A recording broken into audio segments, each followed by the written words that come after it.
Hello there. Welcome to the initiative order and the finale.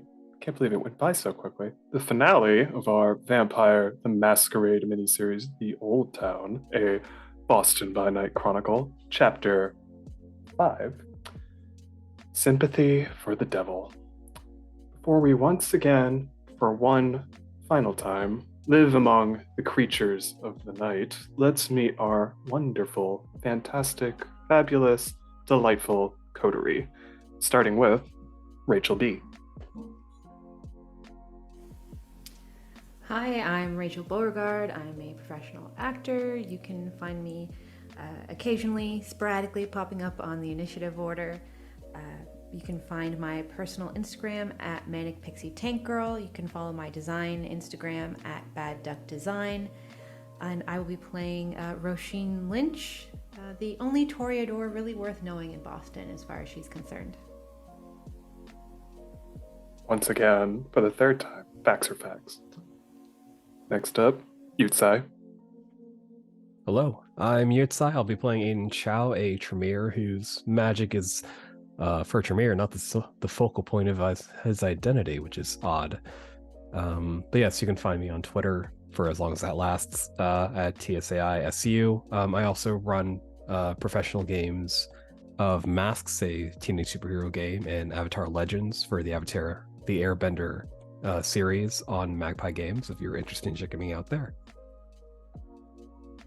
Please do. Those games are fabulous, everyone. Next up, Krow. Hello, I'm Krow. You can find me here playing this final episode that I'm so sad, but happy, but also sad that this is the final episode. Hopefully future stuff. You can find me at XROW, everywhere, TikTok, Tumblr, Instagram, Twitter, apparently, if it's still there by the end of this episode. You can also find us on Twitch as well, XROW, or if you're looking for updates, blank Krow, blank KROW, and we have a new season of a mage game coming up. And I can't wait to talk about that. I will be playing Johnny Angel, the Ventru who is, he's confused. He's just confused. Trust me, you're not alone. Finally, Rachel J. Hi, I'm Rachel J. Wilkinson, and I am a writer and interactive storyteller, a podcaster, audio drama creator, and I have just finished the second season of Vampire the Masquerade Court Saga, so now is your time to binge. You now have 20 full episodes of Titus Reed emo drama, and very Malkavian. And speaking of Malkavians, I will be playing Jane Dewey, the chaosiest of the Chaos Coterie. I don't know. I am just really thankful that everybody is patient with me. The one with the most interesting premonitions, to say the least. Oh no, that's Roisin. That's Roisin. I feel like that's a shared joint union thing. Thank you, Rachel J. As for myself, my name is Nate Bushman. I am your storyteller and Knight of the Round Table. More on that in a little bit. And I'll plug my socials at the end. I'm not that important right now. Before we start, one final content warning. Vampire the Masquerade is a game of personal and political horror. It resides in the world of darkness, a Dionysian night filled with vitriolic twilight. If a rating were to be applied to this game, it would be M for mature. If you're not 18 or older, you probably shouldn't be watching this, just to be honest. And without further ado, it's only fitting that I do this in our last session. This is actually something I've not done on stream. I do this in all of my home games. I haven't done it for the miniseries yet. Only reason I don't do it on stream is I get worried about DMCA takedowns. So for our tech, I will speak it. I promise not to sing it. Song lyrics to contemplate this session. Pleased to meet you. Hope you guess my name, but what's puzzling you is the nature of my game. And with that lingering over your heads, let us for one final time tell a vampire story. Let's recap last session. You escaped the scene of a crime, as it were, as two people in suits came down the hallway. They shot the person right in front of Johnny. Johnny, thankfully, barricaded the door and had everyone get the hell out of that room. As you all escaped to the street level, you watched as Lydia took care of the two people in suits with her shadowy tendril powers, which I feel like out of all of you, Roisin is very well acquainted with. Lydia escorted you to a place nearby, the Sinclair, a music venue. Upon arriving at the Sinclair, you were introduced to the Deb of Night herself, Deborah Knight. You also got an introduction to someone that Johnny has tried their darndest to avoid contact with, one Fiorenza Savona, a luminary of Clan Ventru, and as Johnny said, someone who some say has more power than some princes. She called with a rather surprising offer. Let me help you with your assignment. You accepted, which led the coterie towards the north end to check on the Nosferatu in the city. However, checking on your Nosferatu cousins, as it were, turned up nothing but dead ashes. You found piles of ashes, and once again, another message written in blood on the walls, though this one said, "Hail to the king." A phrase that seems to be following Jane, as Deborah Knight said the same thing to her at the Sinclair. Then there's the person in the cage in the Nosferatu Haven. They had a, totally normal third eye on their forehead. They had no idea or no clue where they were, but they knew what happened here. Someone killed all the Nos, and as Roisin had a premonition, might have also been drinking the Nos dry in the process. This killer claimed to be a knight, or rather a knight of the Round Table, and was doing what was needed to ensure the one true king, the one true ruler of Boston, sits on the throne. This three-eyed person, this salubri, as it were, wanted nothing more than to get the hell out of there, which all of you ensured as you escorted this person back to the surface. We're going to pick up, it's the next day. We are at the Crimson Clover. Before I go any further, please give me a rouse check, because it's a new night. Which, for Aiden's sake, because you're at, I believe, 3 hunger, I am crossing my fingers for you. It's up to 4. Oh, God.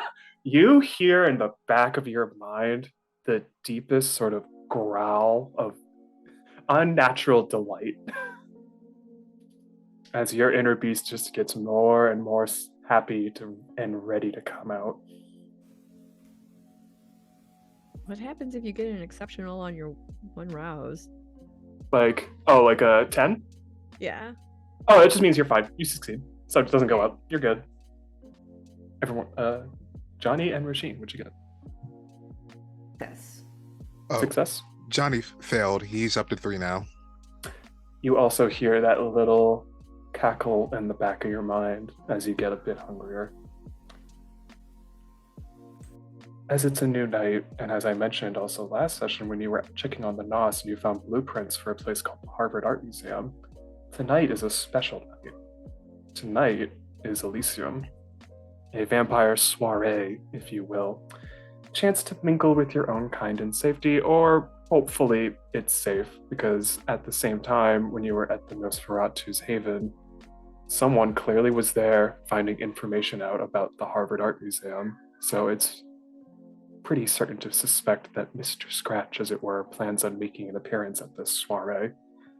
That said, before we move to that soiree, what is everyone doing at the Crimson Clover? I need a drink.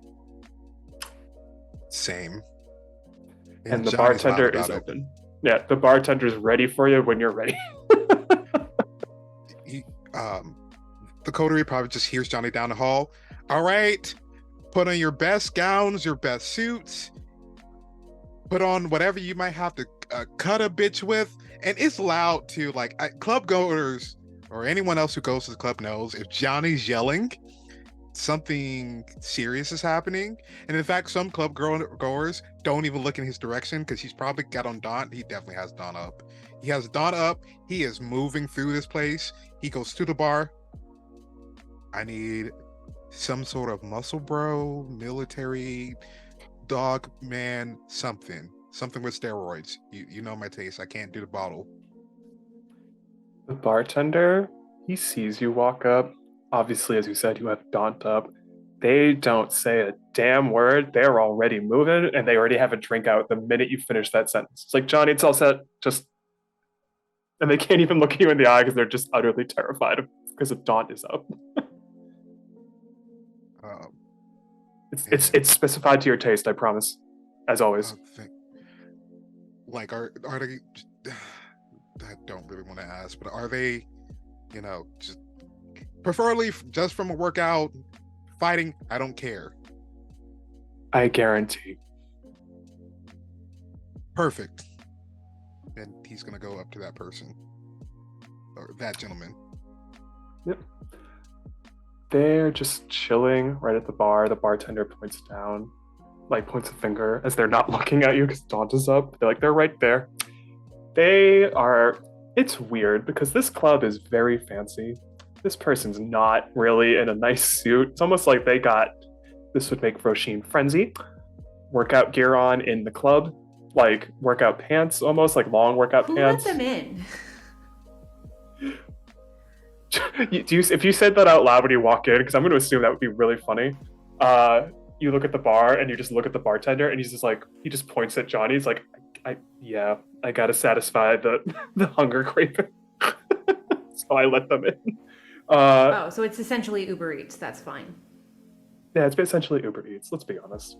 They look like they just have workout long pants on. They got like a nice sort of like Under Armour shirt on that's very much pressing against them. And they see you slowly saddle up. Do you still have Daunt up? Realizing it takes him a little bit, but he kind of drops it because he knows feeding first. No time to be angry. Hi.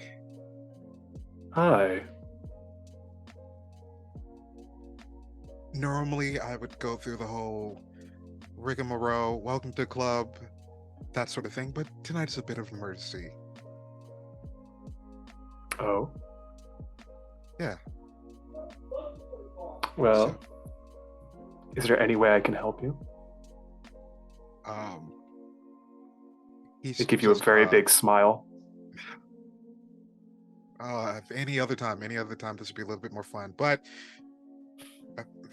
duty calls and the prince and all their other stuff is important. He mumbles on his breath, and he just kind of lightly takes this individual by the collar and kind of moves him out of the way from Ro, because he knows Ro is probably clicking heels or fingernails on some type of furniture that is scarring it up because she's highly heated. So he's just gonna take him to the corner real quick, get a nice bite, and then put this young man back on the road. Probably slip him a card later. How much hunger do you take away? I'm taking 2. Okay, just checking. You take 2 hunger, so you are down to 1. And that entire time, they are, as always, with the vampire kiss, as it were, are enjoying every second of that. And as you finish, they look at you a little disappointed that it's done, but they're also like, when you give them the card, they're kind of like, okay, I'll hopefully see you later. Yeah. And they slowly make their way out. Yeah, they wave right back, like, bye. As they go off into the night, like, that was an interesting experience. Now I need to tell them to go to someone else for the juice, because that's bad. I mean, it's good for the hunger, but that was pretty bad. And he's just going to run back over to Ro and the group. Yep, and what do the others do in the club? How much bottled blood am I allowed? I will allow... Well, actually, that's an interesting question that actually, in my opinion, falls to Roisin. It's her club. Would I know, based on previous arrangements, like how much I'm allowed to take? If it's not 3, I'm going to steal it then. I'm going to say, Rachel, Roisin, you have full disclosure on that. Normally, I think it would be like, well, she's very progressive. Like, if you're hungry and it's gonna affect how you're working, then just eat. But like, there's no taking home to a stockpile. But if you're hungry, just eat. Okay, in that case, then I won't resort to theft, but I am at hunger 4, and I can definitely... I've already devoured an entire McDonald's chicken nugget meal, and it hasn't satisfied the cravings. Which, I have a trait that allows me to do that. It doesn't make me any less hungry, but now I'm going to have to get rid of that eventually, so... Yeah, which we can get to later. Yeah. But for now, yeah, if you're going to try to go downstairs and grab a bottle, by all means, roll dexterity plus stealth, I guess. Yeah. Roisin, you see me enter your office, and it's odd because Aiden isn't talking. He's looking everywhere, which is a very clear indicator. He's thinking of half a dozen plans on how to steal things, but he's here to ask for permission before he actually acts on any of them.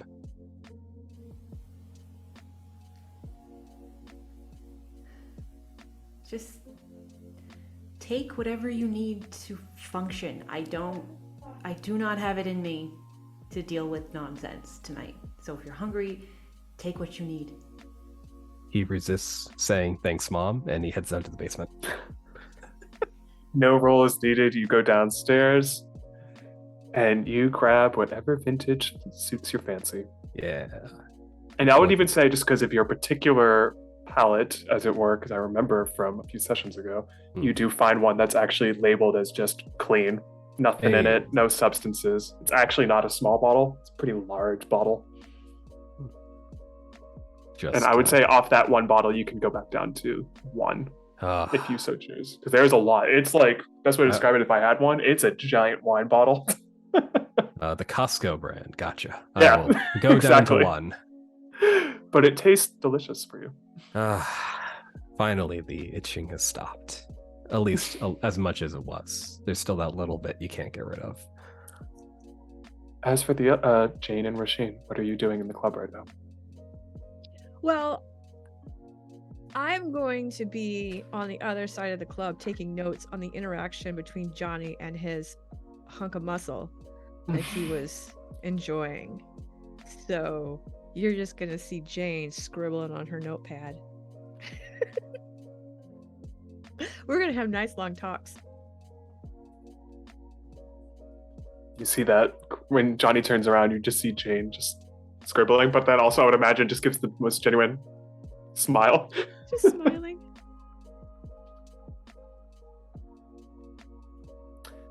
And then Roisin.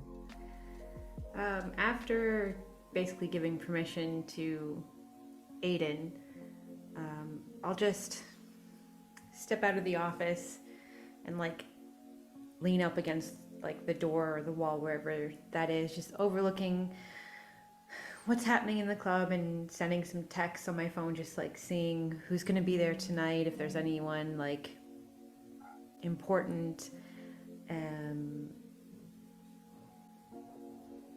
doing some promo work with the club, just taking care of stuff administrative wise so that I don't have to worry about it while I'm gone, and just like slowly sipping my own drink casually, but just trying to stay calm in the moment. What's the flavor of your drink?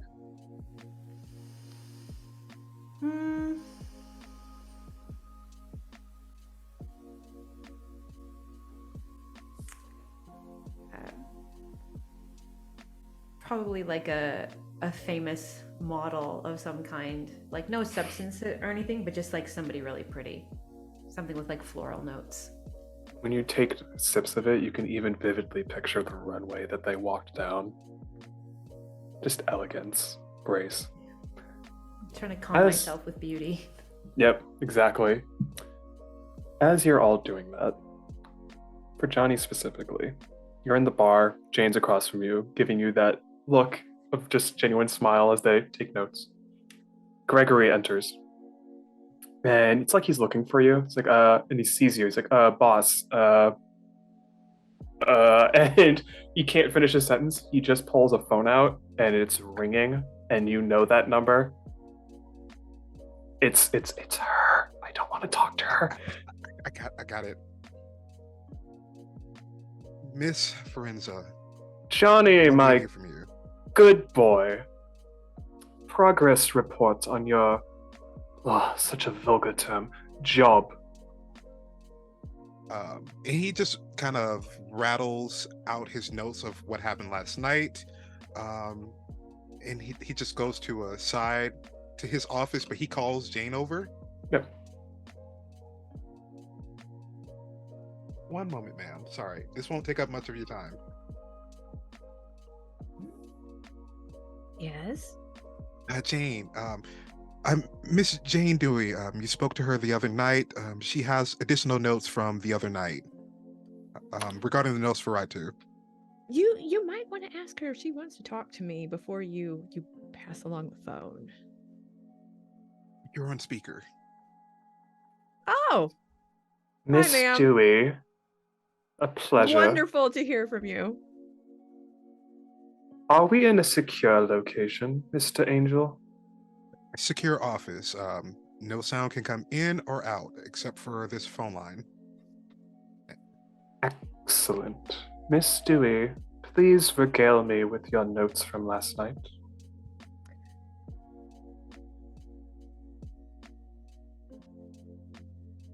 Where did we leave off last time we spoke? When you last spoke, this is Storyteller me talking, sorry. Just to clarify that, because I was like, wait a minute, if I don't do that.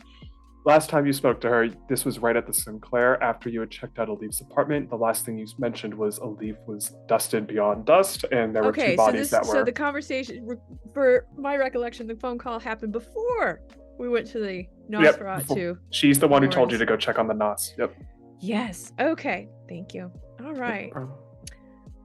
Yes, ma'am. We took your excellent and wise advice, and we traveled to check on the Nosferatu. Unfortunately, there were no Nosferatu to be found there. Instead, we found piles of ash. We haven't yet been able to follow up to see if anyone lived, escaped, but they seemed, whoever invaded, broke in, infiltrated the Warrens, and committed these heinous acts, seemed to be incredibly interested in what was going on with the art museum. Did you say it was the Harvard Art Museum? Harvard Art Museum, where we believe there is going to be a gathering tonight, and so Roisin will be dressing us in her finest so that we can attend. Excellent, Miss Dewey. Is there any other information that I need to know, just out of curiosity's sake? Or is that everything you all uncovered last night? There is one additional thing that kind of worries me, ma'am. The Nosferatu, they were part of the security team for this event. The fact that our Mr. Scratch went after them gives me a little bit of pause, as that means they have information of a big gathering of many possible feeding ground, and they left a note saying, "Long live the king," if I remember correctly. Long live the king, you say? I don't know if it was "Long live the king." Page flip. What was it exactly? Hail to the king. Hail to the the king. Not to correct you, Johnny. You were, of course, you're fine. Quite right. Silence for like 10 seconds. You're not sure if she's thinking or if you had just maybe stunned them, but there's like 10 seconds of silence. It said, "Hail to the king." Exactly, it said that. Yes. Mr. Angel, Miss Dewey, do you know what king they're speaking of? I have a very good idea, but I am curious to know of your history of the area, as it were. I'm just guessing here, but I don't think they like the current king, and they would like to put a certain old, supposed one back on the throne. Miss Dewey, So- do you know at all? No. Unfortunately. Quentin King is a very unusual subject to discuss in your city. We personally don't have any report as to what happened to them. We don't know if they were called off into some greater good, as it were, as many of our kind seem to be nowadays, or if someone snuffed them out, or if they are just in hiding. Regardless, your wonderful, she says that with gritted teeth, wonderful Prince Iverson is the one in charge. If someone is trying to dispose them, then your objective tonight is clear as day, would it not be? Protect your prince. And in return, because I realized I never actually specified this to you, Mr. Angel, I will do you a favor. Let me just say it as simple as possible. I will take your lovely engagement off the board and make sure you are free of one, La Sombra. We can discuss those terms further. Luckily for our prince, I've already started on the progress of getting her extra protection. Excellent. Good job, Mr. Angel. You impress me. Happy to hear Please that. ensure her safety tonight, and also, 5-second pause. Make sure to talk to your lovely Rose, who's going through possible information for tonight. There's complications, as it were, with an esteemed guest coming. Duly noted. And Mr. Angel, thank you for answering my call this time. She hangs up. You remember how I said we were on DEF CON maybe 3? Is it going up or down? I don't know how DEF CON works. Oh, it's going up. You know what? You know how in school they had like green, yellow, red for like to tell you how threatening the thing is or how dangerous something is? Are we at orange? We're at red. Oh, okay. We've made it to red. Anything Excellent. threatening the prince, that's red. That's kind of red. Okay. Like, Can you and I just have like a real honest conversation for a second? okay, sure. Now, did you hear the way that she said wonderful? You didn't hear that? Did you pick that up? Did you... No, I caught that. Yeah. So, does she really want you to be protecting the prince, or does she want you to be protecting the prince? He just puts a finger up. And he's just gonna make sure he's gonna hit the phone enter end a few more times, Mm-hmm. and then he's gonna hit a button for Gregory. I'm like, Gregory, make sure the line is definitely closed. Is it closed? Oh, the line's been closed, sir. I promise. Okay. And no one else has entered or exited this room, correct? You two are the only ones, sir. I promise. Okay. And you hear a pause saying, I promise there's no La Sombra crap going on either. Duly noted. Okay. So that's a little bit complicated when it comes to us. So yes and no. Yes, because that benefits her. No, because that also benefits her. Okay.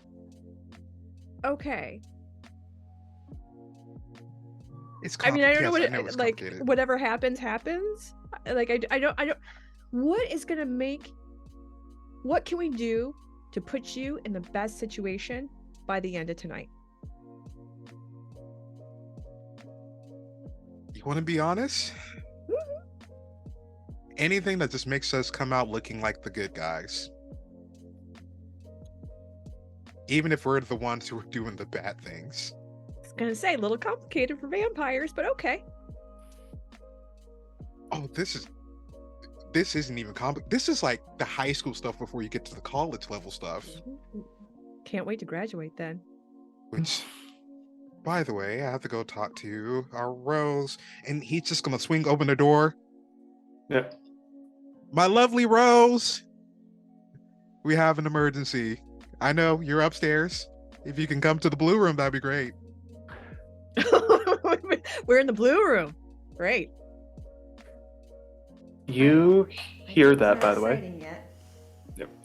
When you hear that, you gather all the stuff you were just looking over as well, which was like there is a formal invitation you were given for tonight that also lists certain things, but you haven't had a chance to look at it yet. So you just bring it with you because you assume with Johnny probably going over that.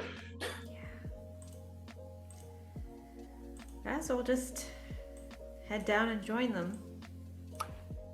And you are in the blue room. As you know, it is airtight. Nothing comes out at all. Oh, well, good news. Fiorenza does not hate us, and we did not fuck up with her. Yeah, I guess that's good news. Bad news. Our prince may be in danger, and it's kind of our job to make sure she's not in danger. Well, that's irritating. That's not even the bad part. The part that includes you. Oh God, what? Complicated politics of whoever's coming to this party involving any of your business. And I'm just guessing on what I know of Ferenza's wonderful information. It got just increasingly more vague, right? Yeah. I believe it's a guest of honor who might be of your clan. That's when you look at the invitation you brought in with you, and to illustrate this, Camarilla doesn't ever hold back on good graphic design when it comes to invitations. This is like gold foiled edges, has like Art Deco sort of design borderies around it, and it just gives you like obviously the information for tonight. Harvard Art Museum, around 10 p.m., 11 p.m. start time. And it just says, in the most interesting way, because this hasn't happened in a while, guest of honor. And you see a name that you do not need to make a roll for. You know this name. They are an extremely well-known Rose. They are not from Boston. They are actually, for those who maybe know some lore stuff, they are known as, I believe, the Prince of Atlanta. They are an extreme luminary of a rose. They are known as one Victoria Ash. And Johnny would know that name. I leave it to Jane. Would Jane know that name?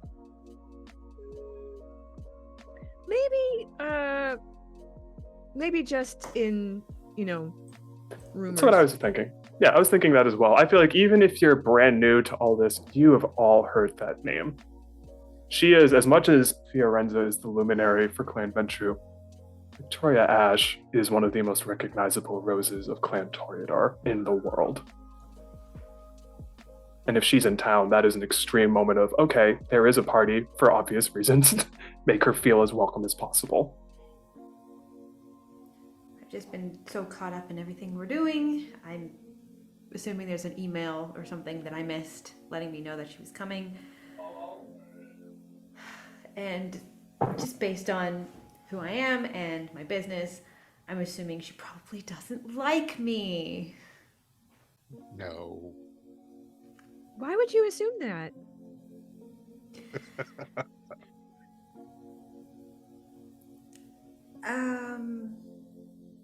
Not a lot of Kindred appreciate the art of vampires pretending to be humans, pretending to be vampires.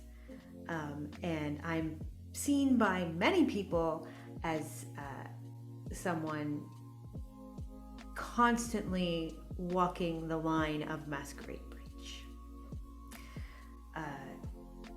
Yeah. So do you think that this might actually be a trap? Oh, I just assume everything is a trap. It's probably a way to live or unlive. Yeah, everyone is dangerous. Everybody knows something, at least one thing that we don't. I'm just concerned in this specific circumstance that we've been on specific quests recently, and then being asked, just the vagueness of the information, being asked or to protect the prince, who again doesn't like me. It just sets us up where if something bad happens, I don't want it looked at like this is our fault or our failure, and at the worst, us being part of some collusion of some kind. So I think I'm going to send a few more texts before we all get ready to go. I have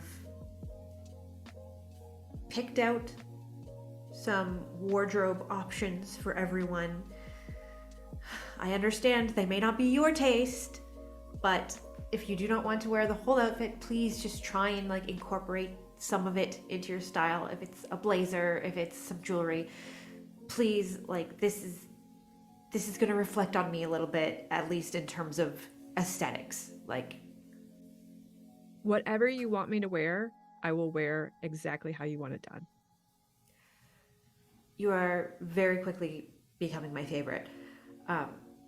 So those are all in the back change rooms. They're all labeled and everything, so you can try them on, whichever one you like best, because everyone has multiple options. I'm nice that way. I'm gonna go send some texts just to make sure that we're not gonna die immediately. I'd like to get a few drinks in first. Bro, what if I were to say that we might have 2 insurances? I would ask for more information. You know that I can't remember. You remember the actor who was supposed to play the Flash, but then they went off on their whole whatever have you. But you remember back 2015, they had on that that jacket that was both a suit but also like a wedding dress, but it was but the trail was part of the jacket. Very Yes. lacy, amazing. Yes. I'm gonna need that one. I need my original. I know you have it in the closet. I know. Okay, fine. I'll go dig it out. I can't guarantee that it's lacking in bloodstains, but I'll get it tied to go then or something. No, the bloodstains are perfect for what I need it for. An alliance is gonna have to be made if we're gonna survive this. Don't give me that look. You know what I'm gonna have to do. I am the least judgmental person. But this next part is gonna involve Aiden, and good God, I don't know how I feel about this next part. Is he gonna end up dead? Oh no. He might get us killed, but he's not gonna end up dead. Then don't feel too bad. Is there anything else? Any other wardrobe requests? Any other? Oh, the thing you asked me for, the thing that you thought wasn't gonna come in until about a year out. Oh, it came in this morning. At least if I die tonight, I'm gonna look so fucking good. Thank you. Oh, you also have the Queen's Heels. You know which one I'm talking about. Told you, I got you. I'm gonna be so tall.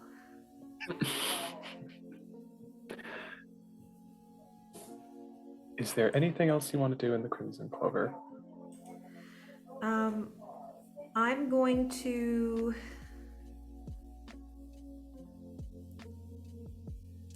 make a call to one of my contacts. Sure. Just because whenever I hear there's going to be danger, I always want to cover my bases.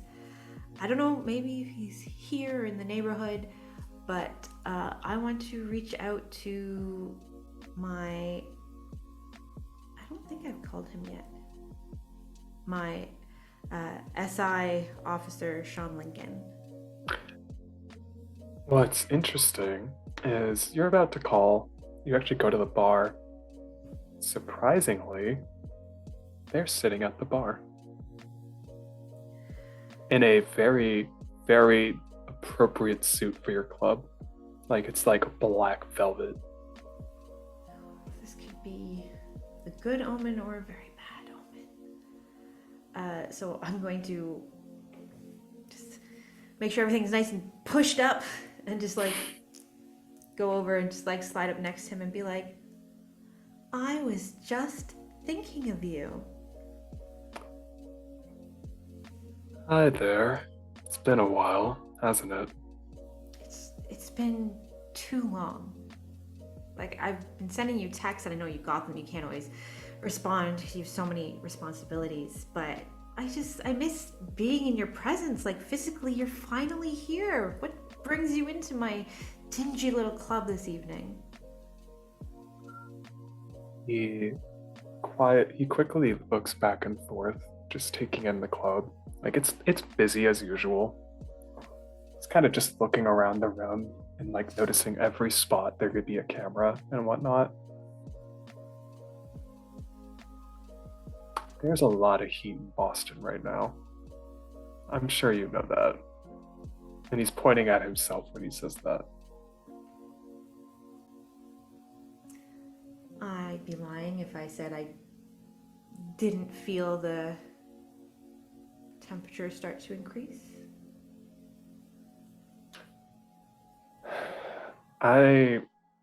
Look, that I know of, there are a few of us in the city. I don't know if whatever you have planned tonight, but try not to make it loud, because I know that they're just looking for a fight right now. The city's on very thin ice at the moment, and I can tell you it's like a powder keg that's ready to blow. Well, I will make sure I stay on my high-heeled toes. Would you, by chance, like I said, very serendipitous that you're here tonight, you wouldn't happen to have heard anything about the Harvard Art Museum? Anything going on there tonight? No, I haven't heard a thing on my channels. Is there something going on I should divert people from if they find out? If you happen to hear people discussing it, thinking about going over there, then absolutely we would always appreciate your discretion and maybe directing them elsewhere. I'm sure there are other clubs that I may or may not consider, well, probably wouldn't consider competition, but cheapened, watered down versions of my brand. You could always direct them to those silly, tasteless mortals who are just masquerading, as it were, bother them a little bit. Masquerading, that's a good one. If I hear or see anything, I will do my best. That said, they do a very annoying thing to you. They tap their fingers on the counter. I'll do that if you, of course, agree upon our payment that I'm owed. And I'm going to let you define what that payment is. He's so lucky I don't snap his neck where he sits. George, the bartender, is watching this entire conversation.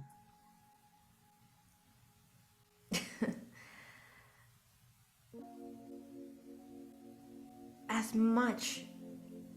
much as I would love to repay you this evening, like I said, I wasn't expecting you. I would love to have enough time to prepare an entire scenario, an entire night's worth of fun and pain, pleasure, everything your beating heart desires.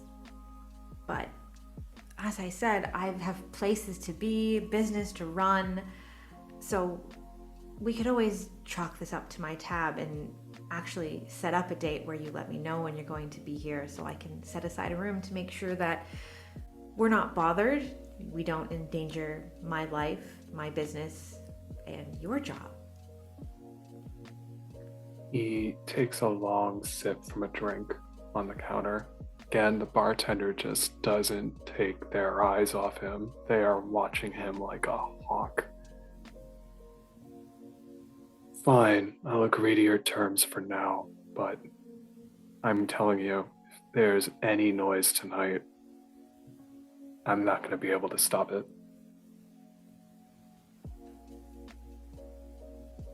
I don't think they know anything about a certain museum you might have said out loud, but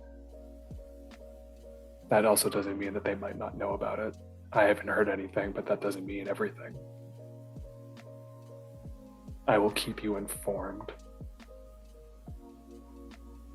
And they just raise a glass to you, smile, and they turn around, find like one of the other like your employees, and just start to have a conversation with them. I will instantly just like stand up, like I'll give the bartender a look of just like, this fucking guy.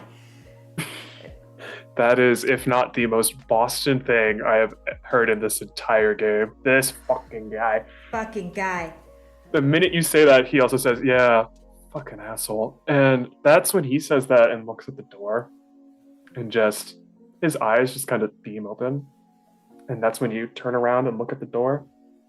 Walking in a very not them, that's what I describe it as, them not wearing the outfit you expect is Lydia. She is not wearing her leather jacket or like biker pants or combat boots. She's wearing, of all things, and I'm going to say you've seen this maybe once before, but it's always surprising. She has on a white blouse with a little bit of a frill at the neckline, and she has a black skirt that's like up to here on the chest going down.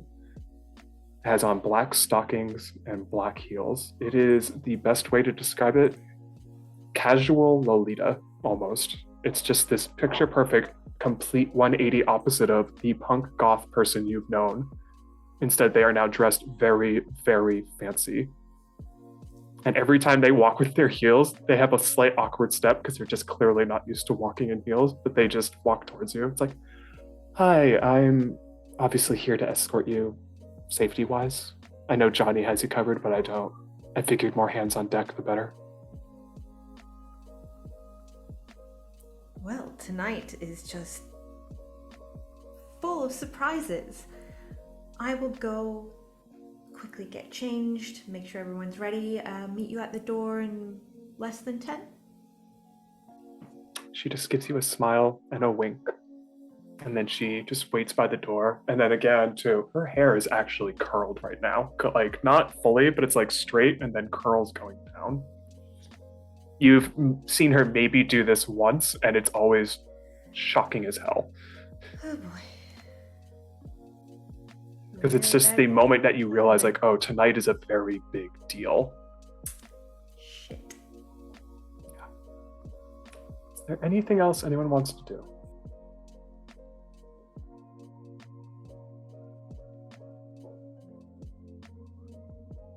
Aiden, Yeah, Johnny.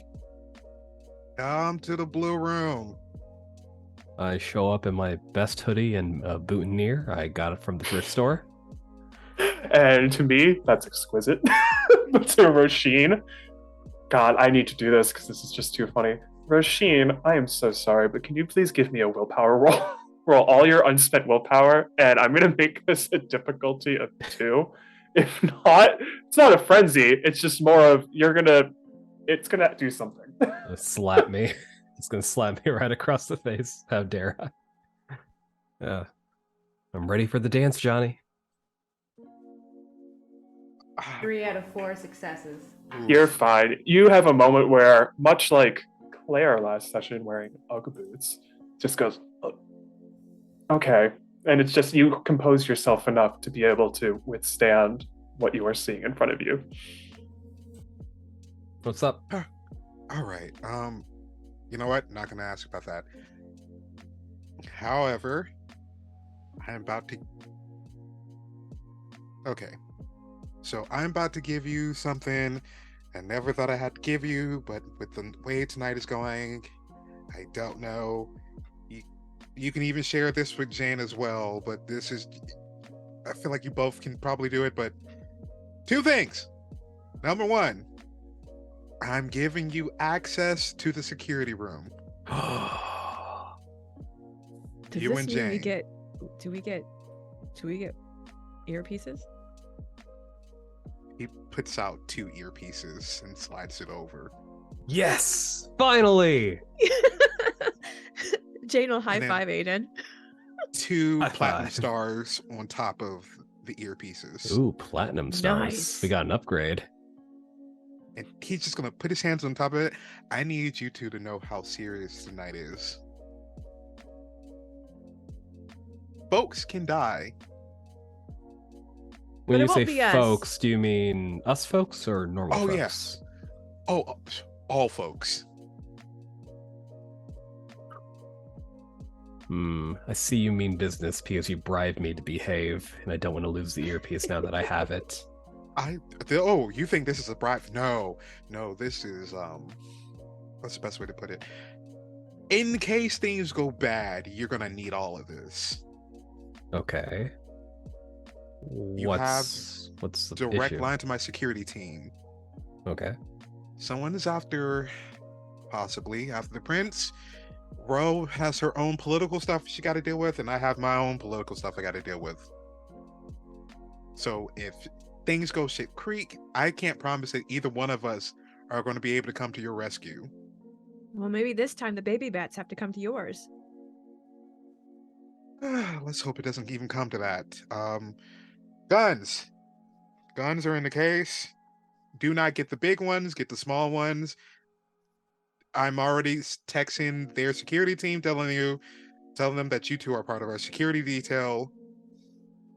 Please I actually still have and I pull out from the hoodie pocket the incendiary gun. don't put it in your hoodie pocket, put it in a holster with the safety. Is the safety on? I pull it up, check, click, put it back.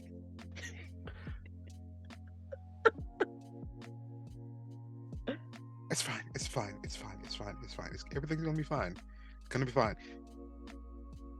Hands a knife over to Jane, just in case. Excellent. And Jane will take all of these things, these wonderful gifts, and put them in her very fancy new briefcase. Ooh, fancy.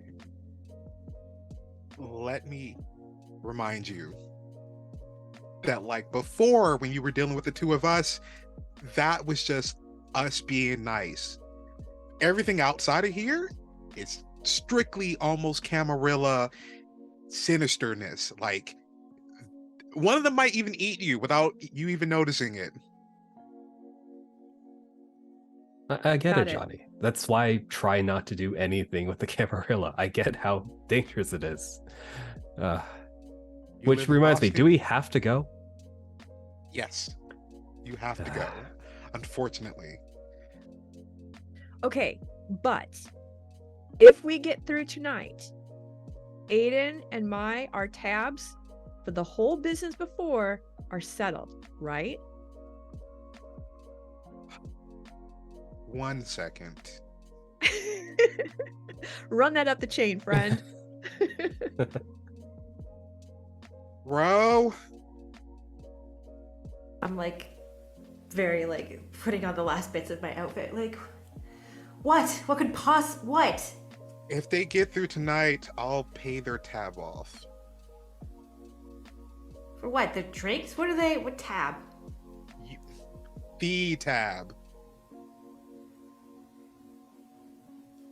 Okay, that's not really up to me, but Okay, if you get through tonight, we can do real employment and get money and stuff. Can we go? I'm so stressed. I know you're stressed. We're trying to handle the back end of the stuff that keeps you safe in your business, and you don't ever have to be chained down to you know what. I love you. You look so good. You all look so good, except for Aiden, but that's fine. This is my best hoodie. The strings it are doesn't like have any visible same holes distance. in it. Lydia does not stay at the front. She goes to the ballroom for a second just to check on all of you. What's taking so? And she just looks at Aiden. It's this 10 seconds of someone literally scanning you with their eyes up and down. And she just looks at Roisin like, how have you not frenzied yet? Like, this is not going to slide. Aiden, What? would you be willing to at least put a real nice blazer over that hoodie, and I will give you my star? No, it was black, right? Black was the dress code. Is it formal too? I don't have a suit, guys. It's whatever color you want, but you can't wear that. Garment bags with your name on it. Like, there's 3 choices of outfits, and you went none of them. Oh, I thought that was a threat. Like if I misbehaved, you'd put me in the bag and throw me in the river. I thought you were just being subtle about it because you're kind of scary sometimes. Like I had 3 strikes, 1 for each bag, and you know what? I'm gonna go check out the blazers, and I'll go check out and put on a blazer over the hoodie. You go do that. And as you figure out which outfit to wear, I'm gonna say this is a great point to take our break. We'll be right back.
Welcome back. Before I roll in to what I want to say, because I cannot help but ask this, I want everyone to describe how they're dressed for Elysium tonight, starting with Roisin, because it makes the most sense to start with the Toreador. So, Roisin is essentially wearing what looks like almost like she left the house in lingerie, pretty much, because it's like a long coat with like fur trim on the collar and on the sleeves, and it's tied up, but it's very sheer black, of course, with like just not high cut, but like that kind of low cut 50s bottoms and like a strapless bustier underneath. And then just like, you know, she's the kind of person who never ever wears her hair up. And then, yeah, I think you said McQueen shoes. So they're like the, like the rounded Gaga ones. And they've got like a black spiky texture to them. But they're like matte black. So they almost look like they're made of the ferromagnetic fluid. And then just like the train of the dress / robe is just like trailing behind her. Like she has to gather it up before she gets in the car. Yes, McQueen, yes. How's Johnny dressed? Because of what he has to do, he's taken on the all black attire that he normally wears, suit and tie, but this time the tie is platinum white. It looks almost like lace. It's very thin, platinum chain on rings that are more like skeletal like. Johnny has shaven just a little bit. You can see a little bit more of the facial scarring and tattoos. But what's really interesting about him is he has on the wedding dress / long coat. It trails behind. He stands behind Krow, puts the hood up. You can see the frill or that lace of the white jacket. He's trailing behind her. He's put on his glasses for the first time, something he should have been doing years ago. And he has on a pair of McQueen's dress shoes that matches something like Rose. And he just stands there with his black Scala contact lenses in, and he's just looking like he's ready to do some damage. Hell yes. What does Jane Dewey look like right now? Well, Jane decided to go with a very well-tailored, classic black dress and gold statement necklace. The tortoise shell glasses have been exchanged for a nice, sleek black. And for her casual is hair up, so fancy is hair down. Excellent. And then Aiden. Yes, you see a very stylized and well-tailored blazer resting upon a freshly laundered hoodie on the normal cycle of his apartment's washing machine. There's a little bit of lint here and there, but he's done his best with the lint roller to take that off. A nice comfortable pair of joggers, dark colored, of course, to match the other aesthetics, and a little side bag, since the jogger's pockets are very small, and that's where he keeps most of his stuff. But of course, why would I imagine anything else? Because to me, genius. All of you are dropped back off. Well, first, you have a driver for this one in particular. Lydia actually has a SUV, not the one that Jane Dewey bought, but has an SUV that was, let's say, on loan from the tower. as they make sure that all of you can fit in the car this time and not any weirdness can happen. The SUV drops you off at a very familiar location that you went to not even like 2 or 3 nights ago. We're back in Harvard Square.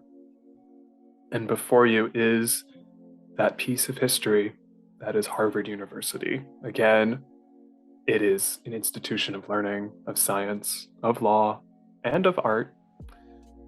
It's after 10 p.m. You all make your way slowly into the campus, and you just kind of take in that history for a second. Because when you look at these buildings, most of them are brick laid. And when I say that, I don't just mean like, oh, that's recently done. I mean, no. These buildings have been here for centuries, and they are living embodiments of the history that is Boston. As mentioned, 10 p.m., weirdly quiet. It is a dead campus. Every now and then you see a college student walk by, and they give you an interesting look because they see that you're all in very formal attire, but they don't really question it. They just are like, something's probably going on in the college tonight. I have no idea. And just leave you be. You make your way further into the campus, where then you see another large, imposing brick-laid building, and that is your destination. It is the Harvard Art Museum. At the front entrance, there is an imposingly built man standing guard, allowing some people in and telling others to please leave as it's a private party. And as you make your way forward, Lydia, staying on the left side of Roisin, she does something that maybe catches you off guard, maybe it doesn't. She hooks your arm around hers for a second and just leans in and says, just go with it. Do it for me. And I will. And she gives you the very like this kind of squeeze in the arm as a means of saying thank you, and then lightly once again places an ever so soft kiss on your cheek as you all walk forward. And again, the best way to describe this large imposing person, it's almost like they're like, it's going to sound weird. Think like a large sofa with a suit. Like this person's just built to the point where it's like, buddy, can you even fit in that suit? Like you're about ready to break the suit and literally Hulk smash. And he just sees the 5 of you walk up. It's like, can I have your names?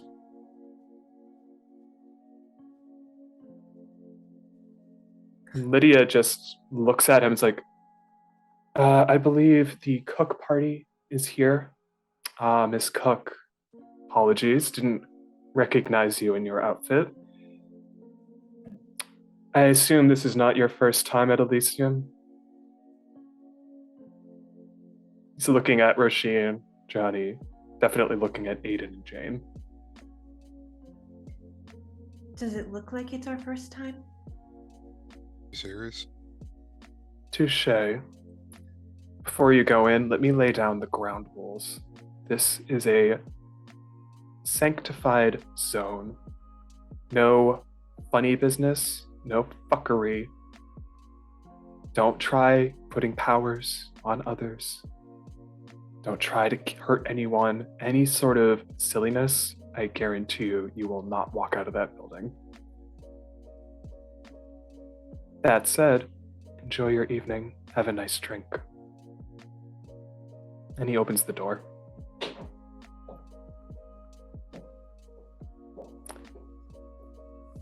They don't want us to have any fun. Do you say that out loud? Yes, I do. He just smiles, and then Lydia politely elbows you. Be like, shh, don't piss him off.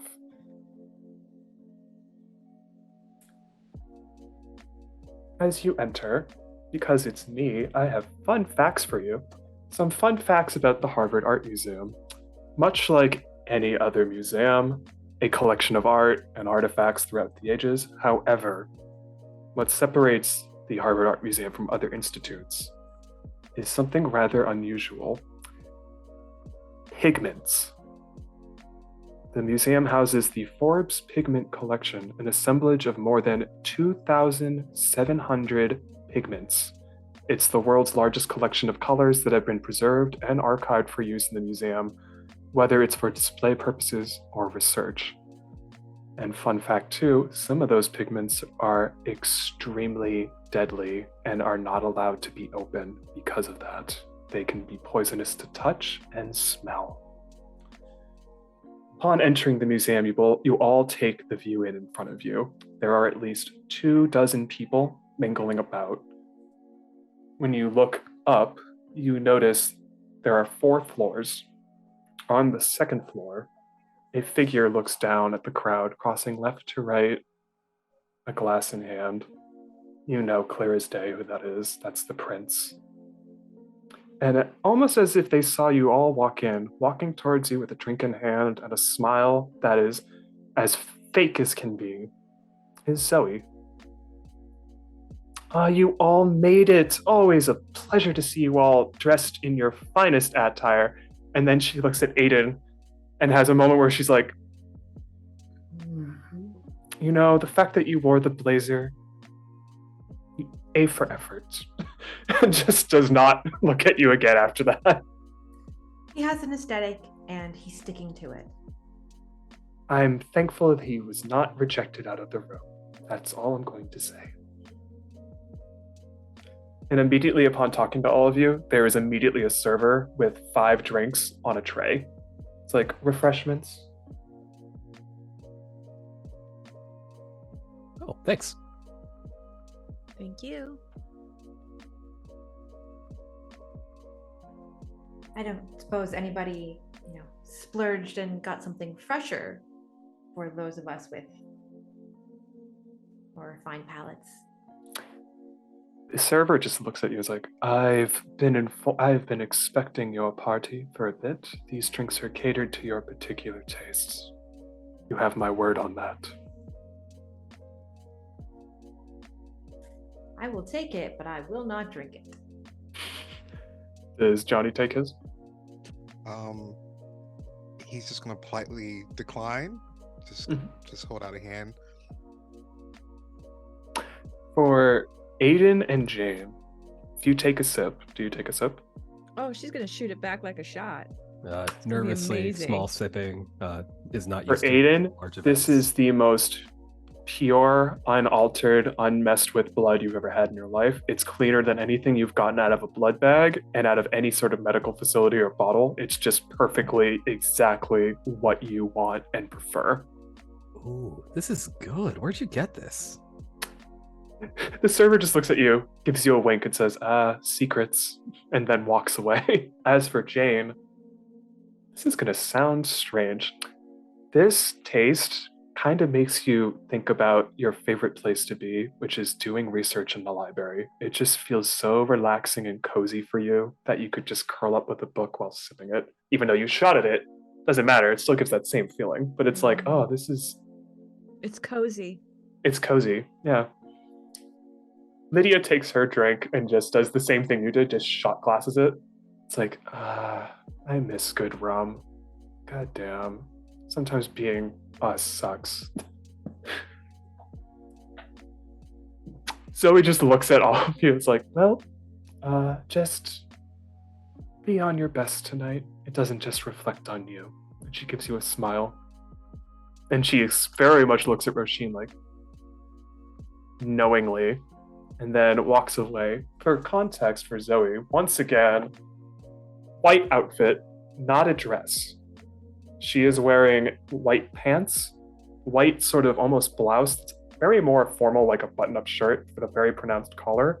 She has suspenders over it, though, that are like these leather brown suspenders that look like they cost way more than you would imagine.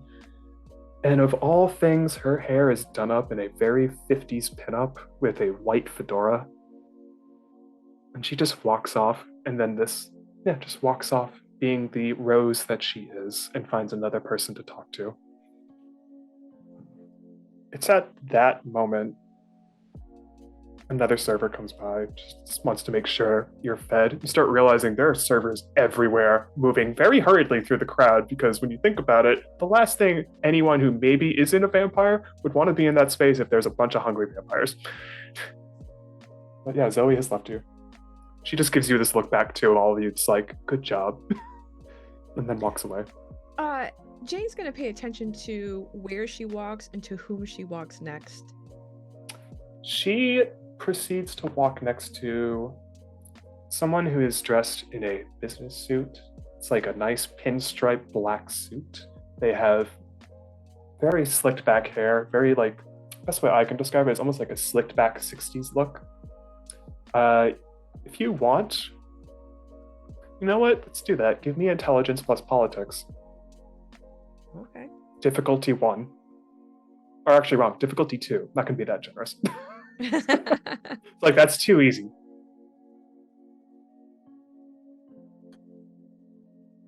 As for the others, you look around and again, the room is interesting because there's like 24 kindred on the floor, and it kind of feels like you're in a shark tank at times, because every now and then it feels like the room is spinning in a circle. And it's almost like someone's just waiting for the first drop of blood to spill. It's that type of weird tension in the room where everyone's having a good time, but you can't get the feeling out of your head like something's off. Yes, Jane, what'd you roll? So I got 2 successes. One of those was an exceptional, but I also got my skull. You're good. You got 2 successes, and that you meet the success rate, so the skull is nullified. The skull will only ever pop up. I know. I wish. So the way this again for a fun like learning experience, the way that works is if you, let's say I said difficulty 2 as I did, and you only got 1 success and you got the skull, no matter what, that's a bestial failure. Okay. But you hit the success rate, so you're fine. I know. I wish too. Yes, I would love to have a little. Because that would have been very fascinating to watch play out in a room full of vampires. On Elysium. You look at this, yeah. You look at the person in the suit, you know that is the primogen of the Ventru of the city. Their name is Beryl Underwood. They look much older than a lot of the room. Like, a lot of the room is kind of very youthful looking faces, or at least young looking. This one, mid-50s or nearing 50 maybe. Like a nice, like the best way to describe it is, you know, old Hollywood, like old Bogart look, like that, like a face like that, just good old classic Hollywood, but also just much older person compared to everyone else in the room. You would also know they are also one of the oldest kindred in Boston. And you would also know off that roll, I would say, and Roisin and Johnny would know this, their sire is the sheriff of Boston, or as they call him, the executioner, named Caleb, who is actually the oldest kindred in the city. And Dewey's just having a nice conversation. She's a social butterfly. She goes wherever she wants.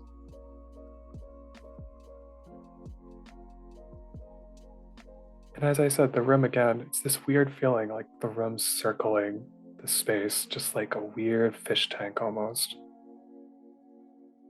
Just kind of tense, but not tense. Everyone's enjoying themselves. You also notice, all of you, when you look around again, this building is at least 4 floors. No one is on the 3rd floor, at least that you know of. You don't see anyone leaning over a banister. The only person sort of leaning over with their drink, hands kind of on the banister looking down at all of you, is the person on the 2nd floor. That is clear as day, Prince Hazel Iverson. And I would say she looks at Johnny, and you can tell, Johnny, she's looking directly at you, and she just raises a glass to you and gives you a subtle nod.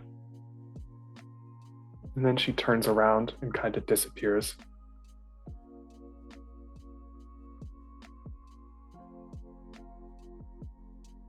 Is the room spinning for anyone else? I'm feeling a little woozy.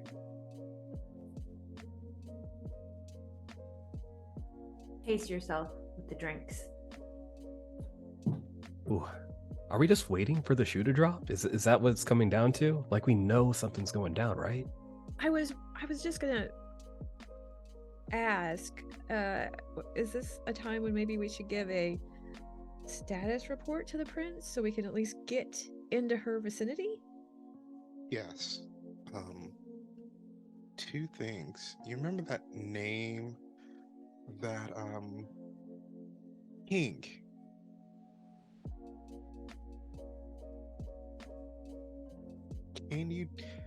Because I know you are good at getting information and digging it out of folks, Jane.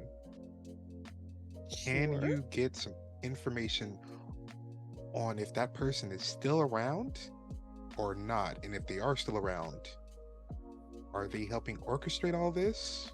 Or do they have someone assisting with that? Are you talking about the former prince? Oh, are you talking security for the event? Yes. I can help with that. It's Caius, who is a Nosferatu in the Camarilla. Him and his, not sire, but the primogen of the Nosferatu, Jara, would be in charge of security. And you do, when you take a second to look around the room, it's easy to spot him. He's not hiding his natural state. Because why would he? You're at an Elysium. Everyone can be who they want to be. And he, again, nice blonde hair, slicked back, very nice suit. The type of suit where a Toreador would look at it and be like, God damn, that's a good tailor going on. But then the face is just utterly horrific. Jane, into if our security was supposed to be in charge of this, they all died and there's no one rushing around, or at least bothering to even act like they just put up more security, especially what we just found out, that gives me a little bit of suspicion. Are you suggesting you think everyone is a little too calm? Or a few folks have their knife planned for a few backs. Well, it could be, but I don't see a Nosferatu telegraphing that they've just had a chunk of their clan wiped out. I mean, they might just be playing it cool. That's what they had us investigate, that a bunch of Kindred have gone missing. Something is off. Want me to get a bird's eye view? If you can. I leave the room and Yes, find you some do. place to climb. So the beauty of this place is, again, you're in a museum. There is a stairwell that's going up to the second floor. You go off into one of the wings and see the stairwell, clear as day. Obviously a trap. No, I use the stairs. Do you go all the way to the second floor, just to clarify? Yeah, anywhere I could get like the best view of everything. Whether, honestly, even if it's just like an outside view, maybe there's like a point of weakness and security.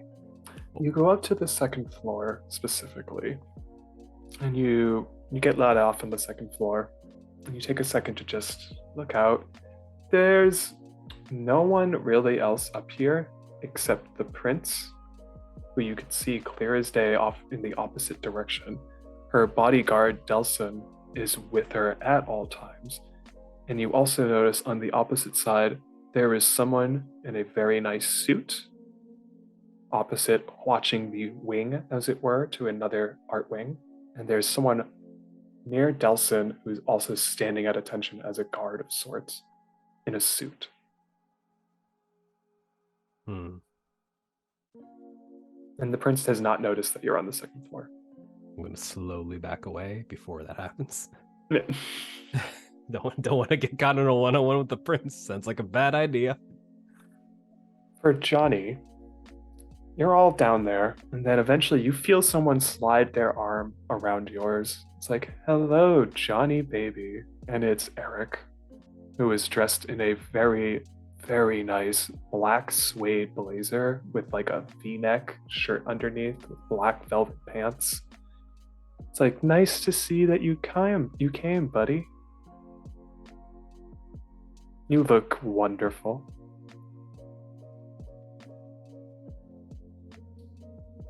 He is going to take a page out of Roe and Jane's book, and he's going to make sure that that hand lingers a bit, but spins him around and puts him on the other side of his arm to make sure that he knows he's leading this time.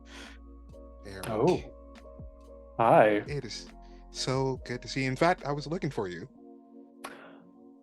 Were you now? Actually, it was, because I'm here to secure our arrangement. His eyes flare open in surprise. Like, wait, seriously? For real? I'm completely for real. Well, then, we should go talk to the prince, shouldn't we? We should. I just have to leave something here with Row and Jane, if you don't mind. By all means, lover boy. He's just gonna wait for Eric to walk off towards the prince. He goes to walk off, and that's at the moment where something strange happens, which is he goes to walk off, but the thing is, he doesn't go that far because the prince is coming down the stairs and enters the space. And that's when all of you, even Aiden, who's off doing some stealthy reconnaissance, you all hear this very loud, pronounced heel-toe step. You turn around and you notice the prince is going up to meet this person. You see someone in the most exquisite black dress you have ever seen in your life. You don't have to be a toreador to just realize how beautiful this person looks. They have white pearls around their neck. Their hair is done up in a very, very Audrey Hepburn Breakfast at Tiffany's. So almost like how Jane had her hair up a little bit ago, that's how this person's hair is up. It's just perfectly placed. And then you just hear the prince make the loudest proclamation, so everyone in the room stares like, Miss Ash, finally, a pleasure to have you in my city. And that's when the prince stops in front of her, and then Miss Ash says, yes, Miss Iverson, always a pleasure to be in your domain. I hope you don't mind. I brought an escort, if that's okay. To which the prince just looks at her like, you brought an escort? And her face does something none of you have ever seen. Her face just goes, if she was alive, would flush white. Completely go blank white. Walking behind Victoria Ash, a woman wearing black heels and the most stunning red dress you have ever seen in your life. Their hair is almost as if someone lit a flame in terms of color. It is just ginger as ginger can be. And they slowly walk up.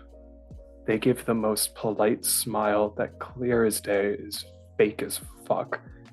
And just looks at the prince and says, Miss Iverson, always a pleasure to make your acquaintance. To which the prince just says out loud, to which Roisin would drop a drink if they heard the fucking name heard. It's like, Miss Brand, always a pleasure to have the Seneschal of New York make an unexpected visit. To which Lydia, who's with you, immediately, because you feel this, because her arm is still linked around yours, squeezes it so goddamn tight that if you were alive, she would have popped a vessel in your arm. She just leans into you, kind of horrified, and is like, I did not know she was coming. Oh, fuck me. And that's immediately where she lets go, and you don't know when she disappears, she's gone. She immediately just vanishes out of the room, somehow. You're not sure where, because there's no shadows in that space, but she's gone. And the next thing you know, she's now coming up from behind her, as if now she's escorting her. And that's when she also notices you and gives you the biggest smile. And that's when Jane, Johnny, and Aiden, you all see this woman walk in, and Roisin probably on their face has this look of just like, well, fuck. My whole life. Which I then asked, I don't believe you would ever have spoken about her before, so I'm going to say that, but also you can interpret however you like, but I figured the others don't know who this person is. Oh, no, we do. Or you do. I would say secrets may not. Yeah, actually, with this coterie, secrets are not that badly kept. I would say they would know. Well, because in session 4, yes, we found out. Deb. So, yes, we know that. You know who that is. Yes, is her sire, right? Or is Deborah sire? Correct. Yeah. Deborah is not in the room right now. The prince just looks at the two of them. Is like, is there? And leans into Victoria, and you can all hear this because you're literally within earshot. Is there a reason why Miss Brand is here? It's like, oh, my dear prince. And she does something that no one else in the room could get away with. Victoria puts her hand on the prince's cheek. It's like, don't dare ever treat my grandchild with disrespect. Treat her with the same level of care you would treat me. And she just lets go. It's like, I could use a drink. Shall we, prince? Show me around. And Victoria Ash and the prince just walk off with the prince now looking like, again, if their face could flush, it would have flushed completely. And they give you, the group of you, one look, and they just have this moment where they kind of mouth off, we need to talk at some point. And they walk away with Victoria Ash with an entire escort of people following.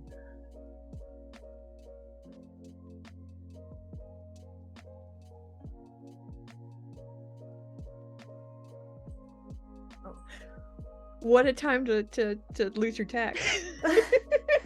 Oh no! Oh dear. Oh no! The situation's so bad that he dropped. Oh no.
Tech problems are great.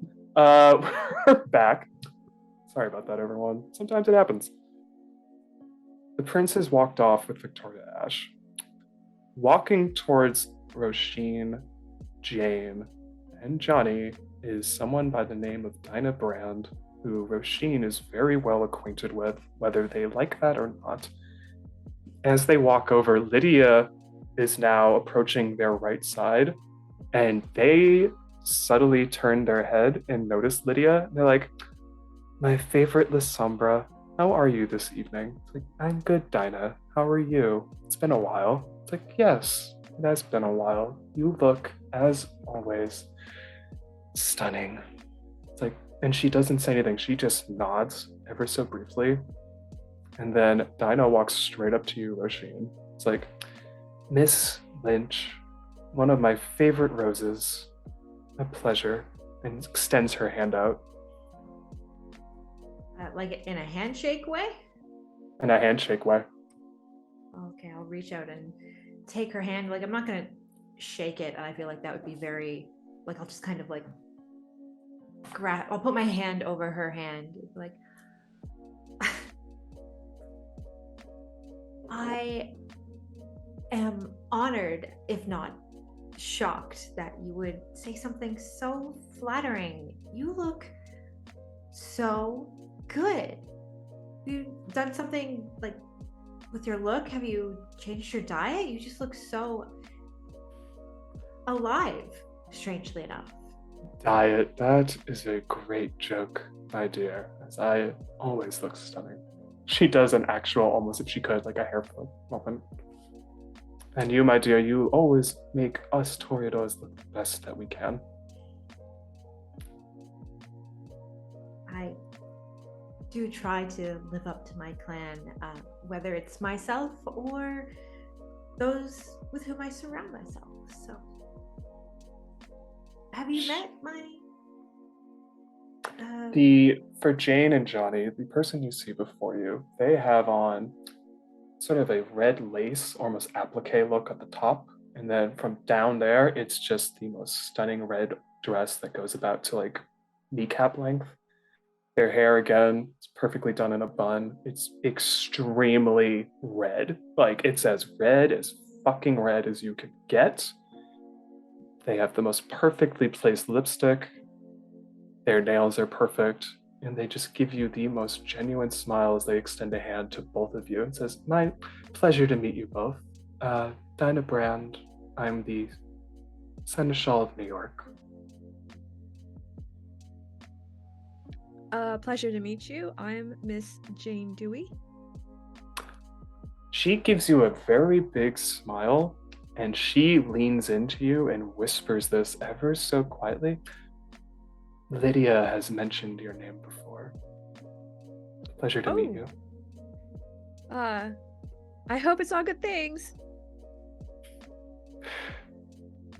And then for Johnny, after Jane shakes her hand, she puts her hand out to you.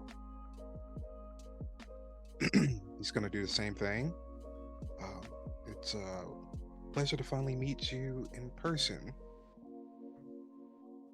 When you say that, she does something that I don't think Roisin would ever expect, and not you. She grabs your hand, and actually she gives you a kiss on the hand. Thank you for keeping her safe. It's my pleasure. You are an exemplary member of your clan. And she looks at the prince walking with Victoria and says this so casually. You're a far better example than that. And she doesn't finish the word, but you can kind of imagine what the word is. Mm-hmm. Miss Lynch, thank you for making sure, she points to Lydia, that Lydia's been well.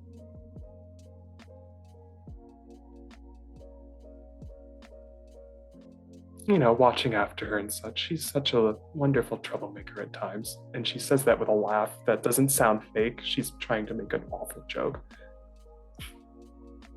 Yes, as we all know, Lydia is someone who needs a lot of looking after. Like, in my head, like, Lydia could fucking kick my ass. Like, what the fuck is she talking about? And Lydia just gives you this look of like, just don't fuck around right now. And Dinah just gives you a smile and then leans in. It's like, Miss Lynch, learn to take a joke. I'm not here to wrangle or ruffle your feathers, I promise. I'm capable of taking many things. I mean, don't forget, I owe you a boon still. She gives you a wink. She's like, I need refreshments. Lydia, follow me. You know what I like, shall we? And Lydia just gives you this look of like, I'm so sorry. And she now hooks her arm around Dinah's as they walk away. For Aiden, I'm going to make things interesting for you. You're off in the wings still. You just got back in the wings for the first floor. Mm-hmm. And you saw all that. You saw their entrance and all that. Give me a wits plus awareness roll. Difficulty of 2. You got it. Wits and awareness.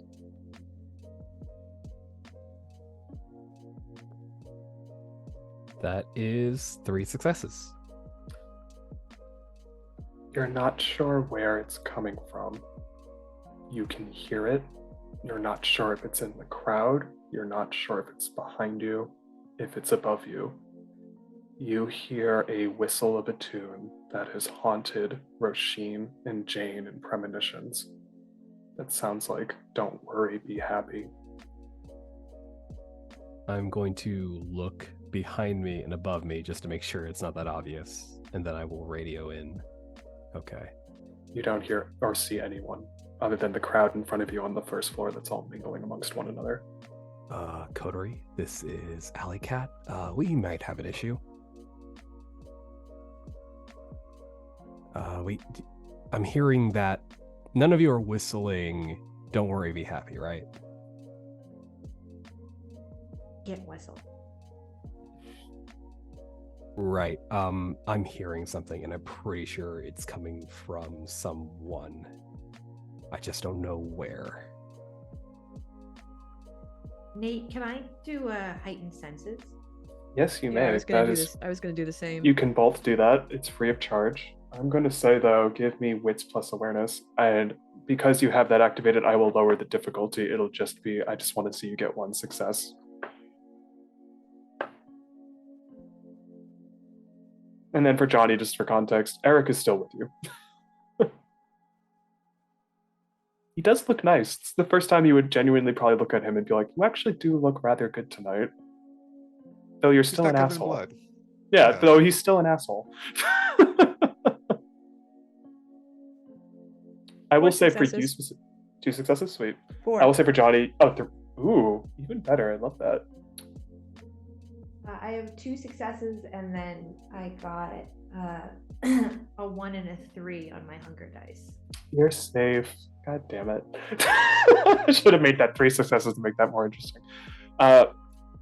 As Johnny watches Lydia walk off with the Seneschal of New York, Jane and Roisin, you tune everything around you out, and you're not sure where you're hearing it either, but you can hear that faint whistle off in the distance, and it is unnerving.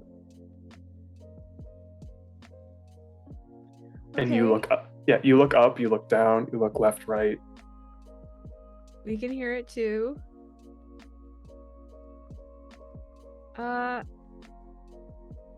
Maybe split up in triangulation?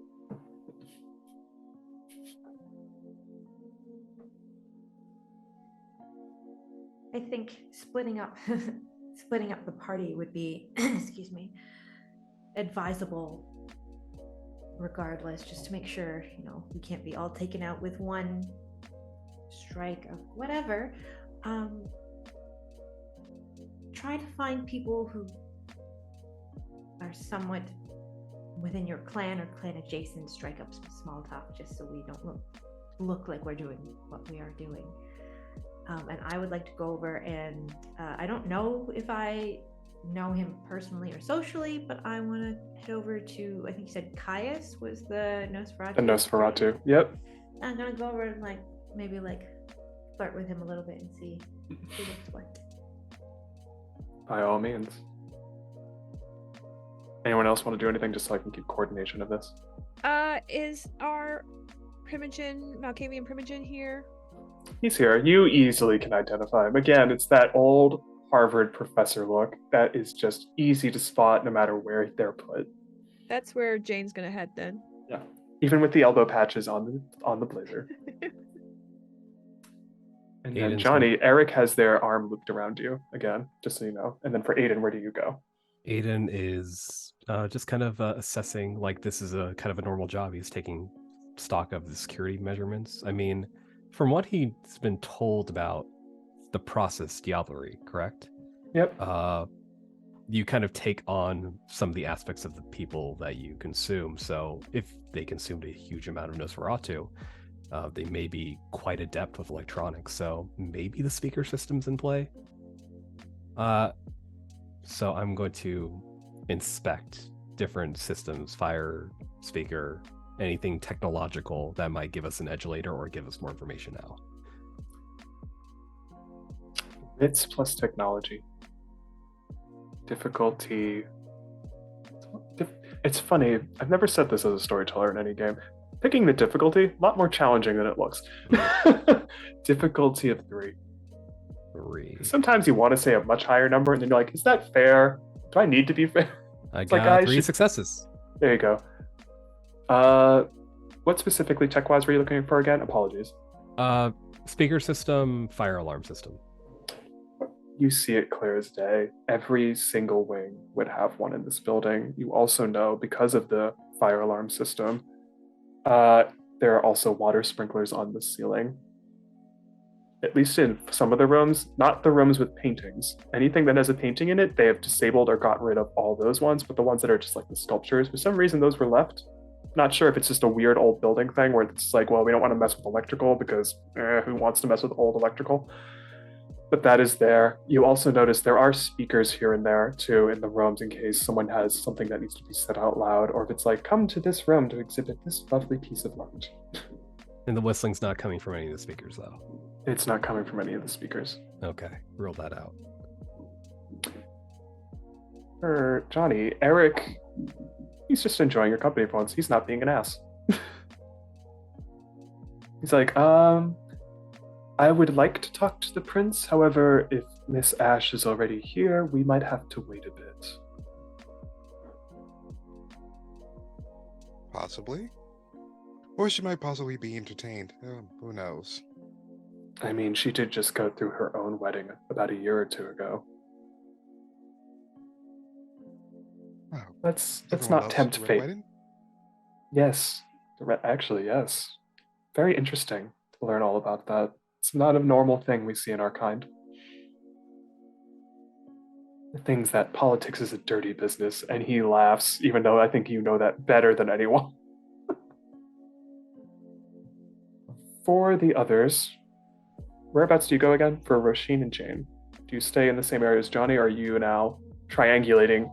Which now makes me want to ask, is it equilateral or isosceles? I really want to ask that, but that's above the point. Well, one of the things that Jane would be paying attention to is as she moves over to the Malkavian Primogen, is where the whistling coming from, is that changing at all? It's, as you start moving, you start looking up.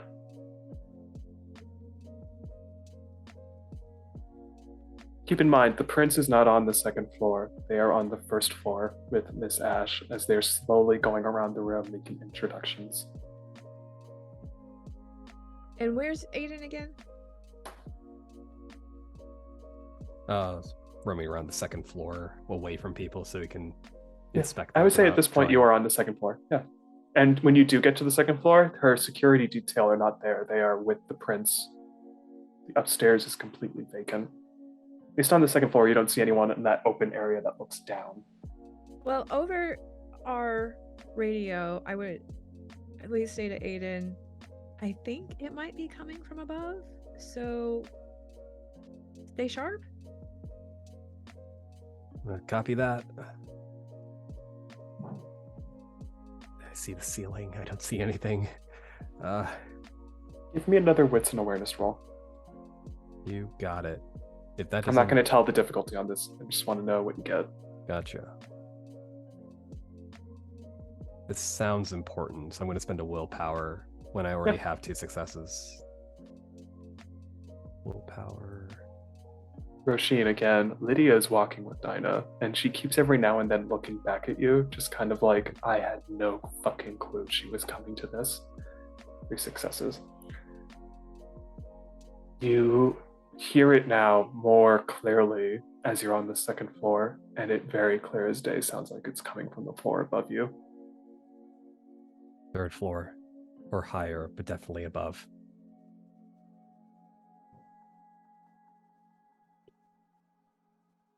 I'm gonna do what I do best and see if I can sneak up on it or at least get eyes on it. Dex plus stealth.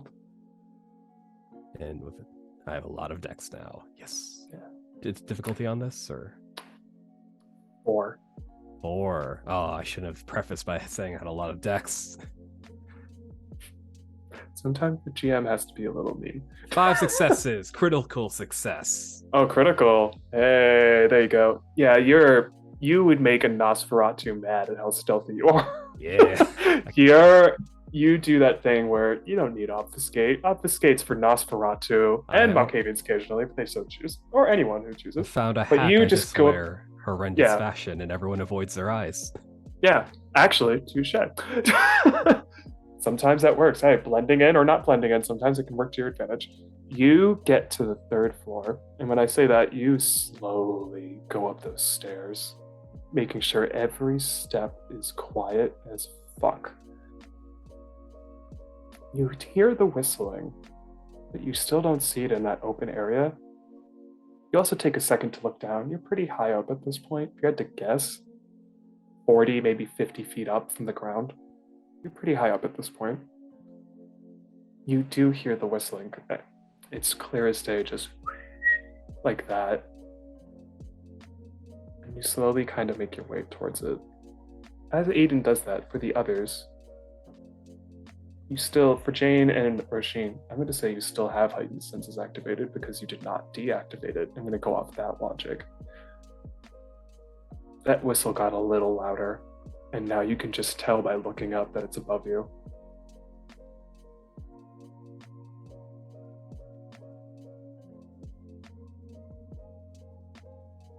And then Johnny, Eric just again kind of looks at you and leans in like, how about we go take a little adventure through one of the wings? Take some art in. Is Jane gonna see Johnny walking away at all? That's up to Johnny. He's made sure, and in fact, on the earpiece, he makes sure that you guys can hear what's happening because he's pointing that earpiece out to make sure that you can both hear him and Eric. So, Johnny, Alley Cat is above us, and here's the thing, and I don't think you should be leaving the room with a gentleman right now. I think that gentleman might be acting slightly suspiciously since it is entirely out of character for everything else we know about him.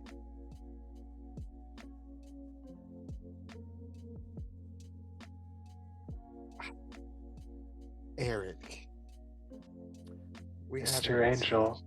We haven't seen each other for so long, and how long has it been? It's been a couple of weeks, buddy. It has been.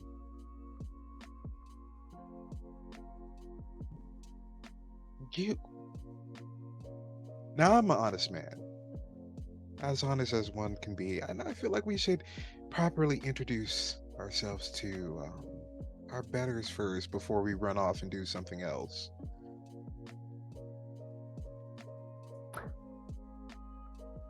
Charisma plus persuasion, or manipulation, whichever one's higher.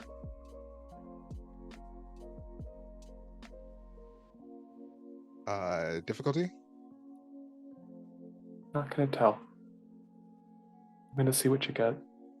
This is when the storyteller now is gonna be more stingy. Okay. Apologies. That's fine. I love it. I'm going to blood surge. Please give me a rouse check.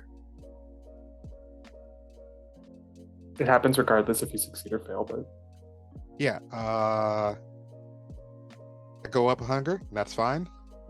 Yeah, I mean, there's still drinks being passed around. You're fine. Yeah. Let's see.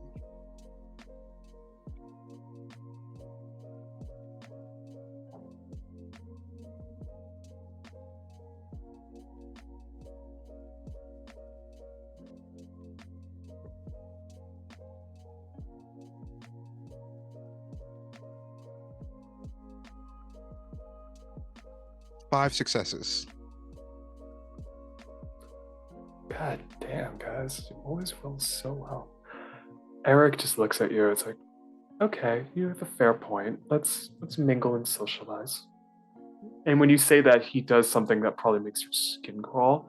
He gives you the lightest kiss on the cheek. Let's go do that, lover boy.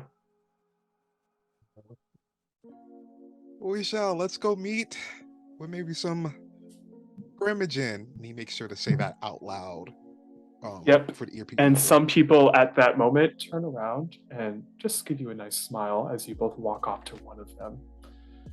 For Aiden, when you're on the 3rd floor, you notice something interesting, which is you can walk to a certain point, and then it's like you can't progress any further because it is cordoned off with glass. Because when you look in there, you can see the room that houses all the pigments. It is available to see, but unless you have staff security ID or are part of the company or like work for Harvard, you cannot get in that room. It is one of the most valuable spaces in all of Harvard's campus. They don't let people in there unless there's a reason. However, you follow the whistling and you see someone in there, and the whistling is pointing in that room.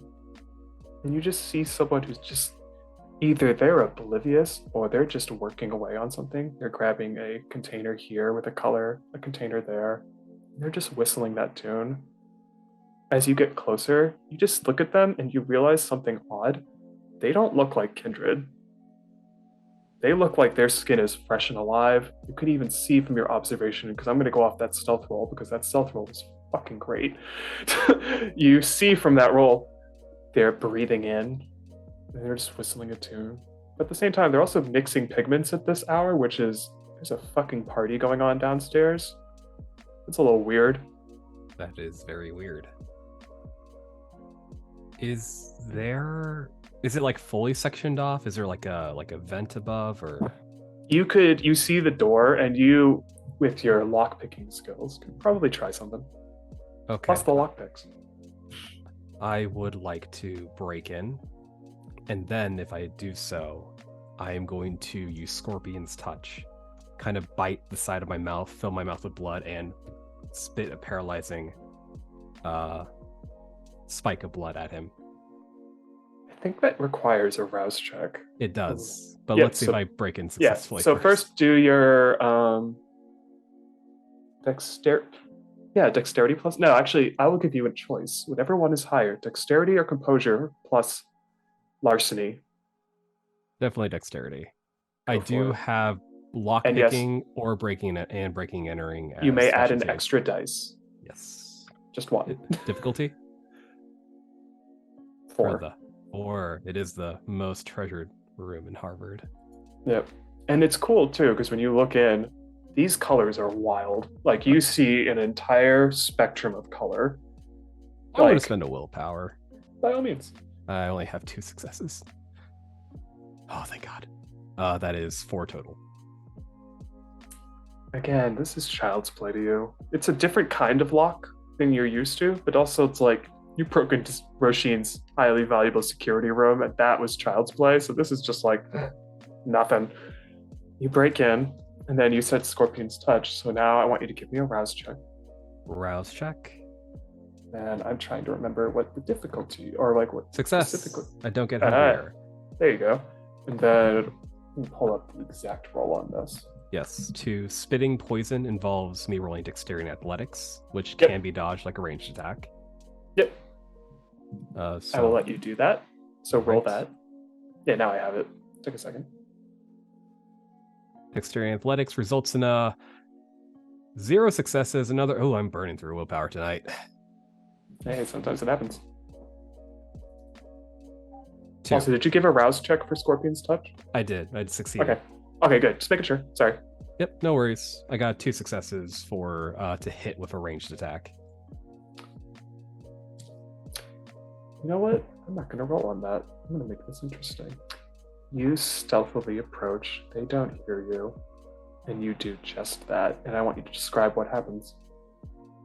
I bite the side of my mouth, fills up with blood, I activate the blood sorcery to give it that scorpion acidity, that's paralysis factor. And just to avoid hitting anything else, I just want to hit the guy. I'm just going to straight to the back of the head. They immediately scream.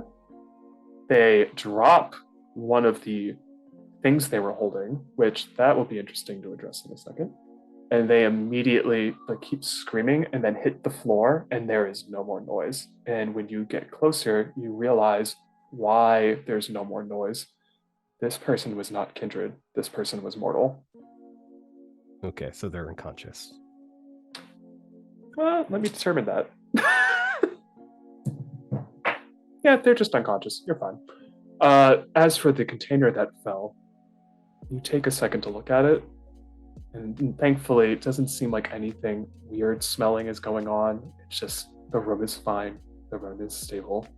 But I would say you have extensive knowledge of the universities in the area. You would have obviously clear as day known about this room and known that some of those containers you don't want to drop because it could literally kill you, regardless of being Kindred or not.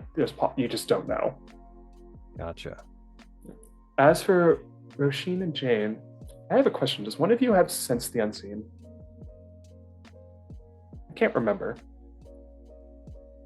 Nope. I don't think Roisin does either. Okay. Are we getting any updates from I mean, I'm assuming with heightened senses we have heard the shriek. Yep, you heard the shriek, but has Aiden said anything? That's a good question. Yes. So, Alley Cat, can you update the group, please? I would take pictures of what the person unconscious, I would say not dead, what they were working on, and clarify, found the source of the whistling. What colors were being used? And I would like to do a roll on my crafts. Ha ha ha. Sure. Intelligence plus craft. And the colors were just like a nice yellow and green. It's like someone was just trying to mix and see maybe what happens. Who knows? Also, you would definitely, Jane would 100% know about this place. I feel like I don't even want you rolling for that because that would be insulting. I mean, so it's 4 successes, but no, that's good. Yeah, but the point is not necessarily just knowing about the space, but in case there was a toxic aspect, like if it is a certain blue or a certain red or a certain, No, this was just someone clearly wanting to play with colors and just see if they could create something new. Someone who is clearly oblivious there's a fucking party going on. That's win for Johnny.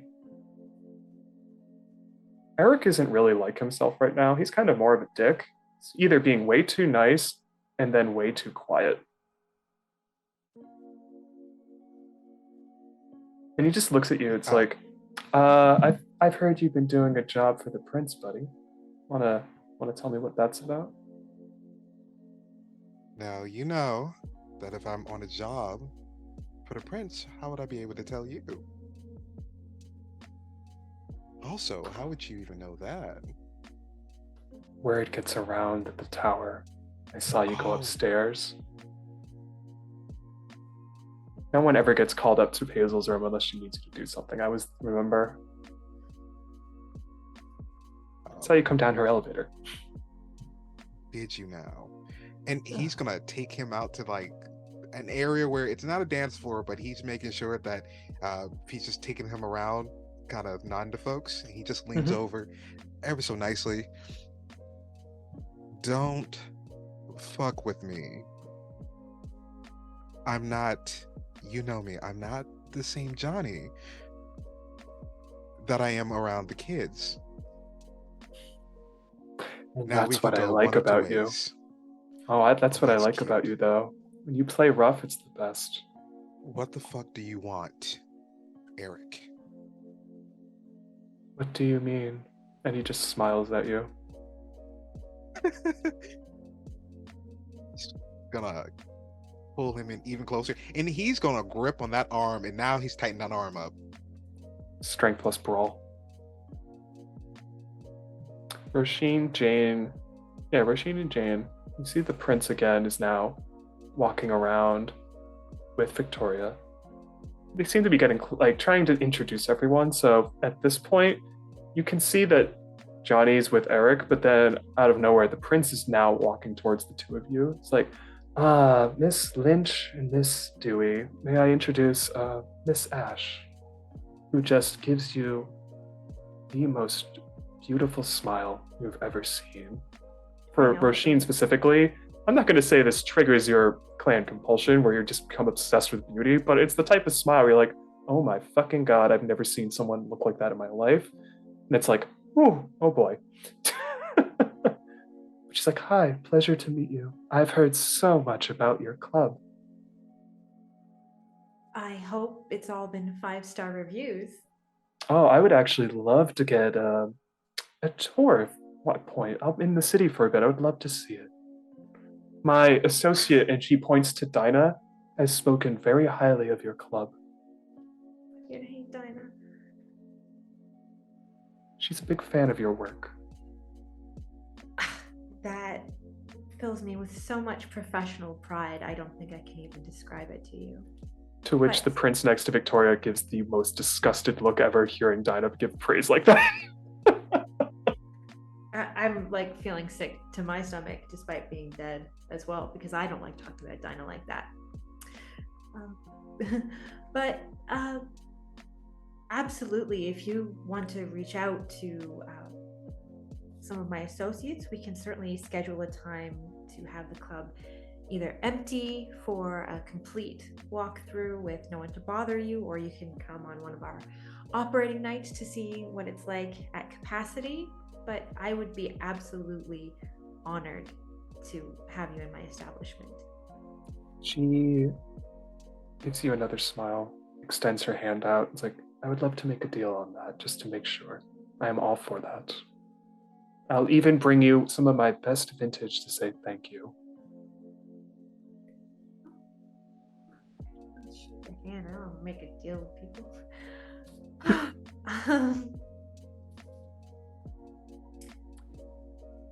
That would make my afterlife.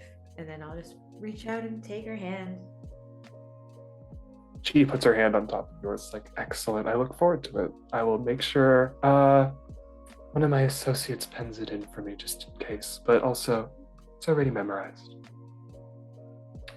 And then she looks at you, Jane. Hello there, Victoria Ash. It's a pleasure to meet you, Miss Jane Dewey. And then she looks at both of you and is like, out of curiosity, because sometimes it's just polite to ask, who are your sires? Are they present? I know that can be a touchy subject, but also we're in Camarilla courtesy here. I just figure it's worth asking. Unfortunately mine, no. But I happen to know who they were. Oh, I don't know. Are you interested in Malkavian lineages? I mean, I am always fascinated by your clan. They are sometimes the most, they are not sometimes, they are always the most insightful one out of all of us.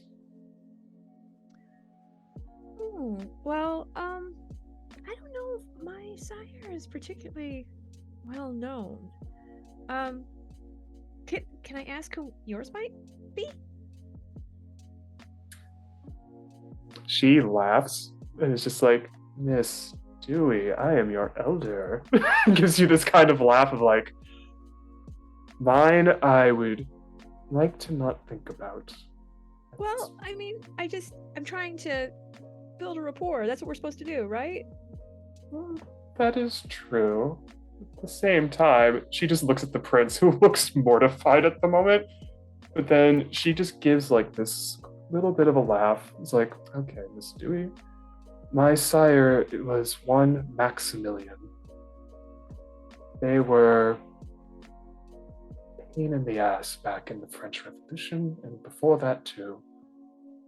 And I would like to not think about them. And that's when they immediately drop their facade, and they, for a second, get a little angry and then pull it back. Like, it's fine. I don't particularly like talking about my sire.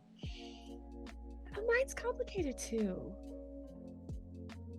She gives you a very stern look. Okay, touche.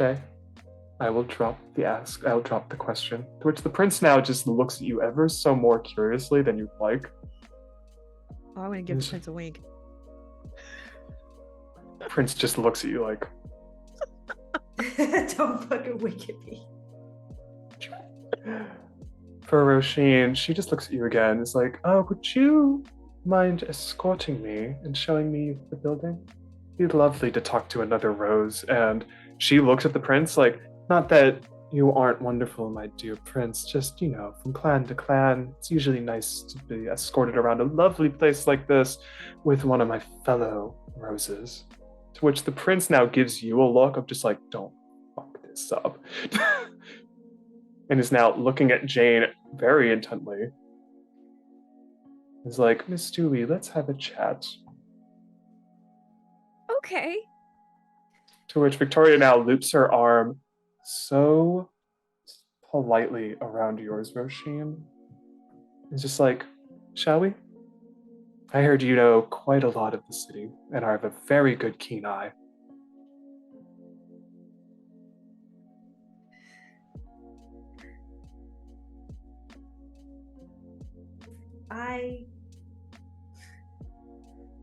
I know. I have a proximal knowledge of many things. And that's just enough, as she starts walking, and no matter what, starts making you walk with her. Aiden, you're upstairs. That person's unconscious. Like, they're knocked out. At the same time, you can also see that what you did to them, there's a little bit of like a singeing smokiness, as it were. But they look fine. They're breathing. You check, they're still breathing. They're just knocked out. I put them in that position you put in drunk people, so if they throw up, they don't choke on their own vomit. Yep, you do exactly that. You also take a second to look around the room because, hey, there's no one else here, and you can do that. Again, you know what this collection is. You know what some of these containers are, and you even see the ones that are locked up under an extremely heavy lock and key that even have words on it saying, caution, do not under any circumstances with bare hands or anything like that. Always wear gloves, like a massive amount of safety details. And then you turn around and look out through the glass, and you just see a figure on the other side just standing there looking, and then they walk off. Well, I quickly comment. I see that someone else up here. No idea if it's our guy. I'm going to follow. As you do that, Johnny, Eric is listening to you, but he also keeps trying to be like, Johnny, if you don't mind, I actually want to go to the second floor and kind of have a nice view looking down. By the way, I got 6 successes with a crit.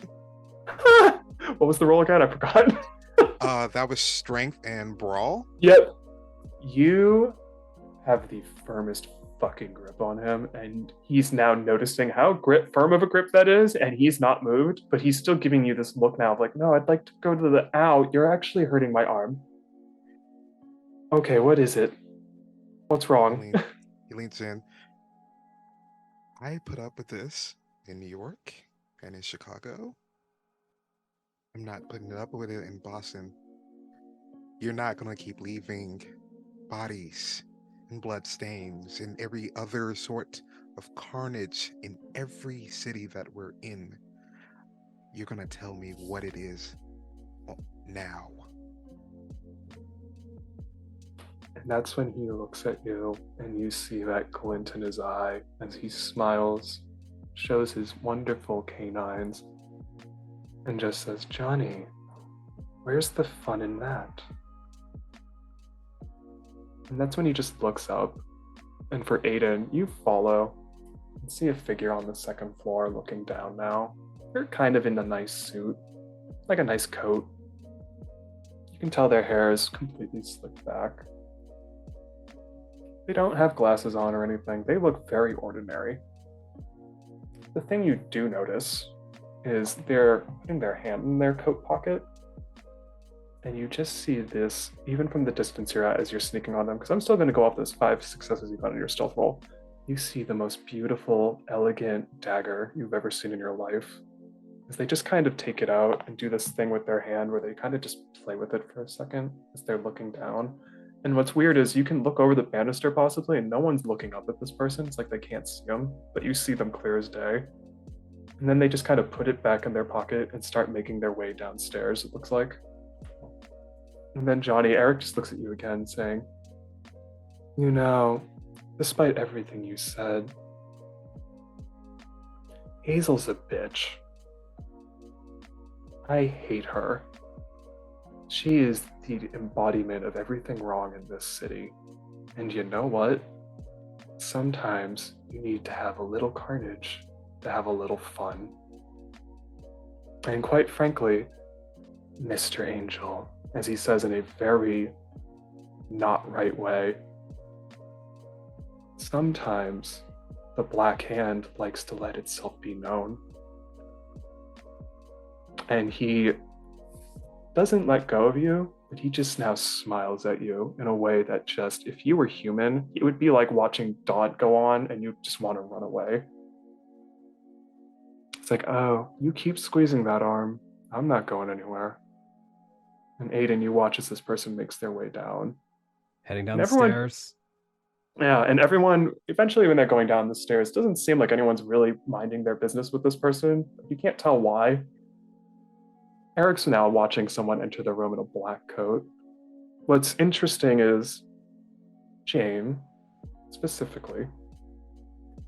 I've been keying in on a knight for a while, and what's weird about it, just because it's weird, they don't look like someone you know at all. This person is not familiar. It's kind of weird because in your premonitions you thought you saw someone familiar. This person doesn't look like anyone you've seen or recognized before.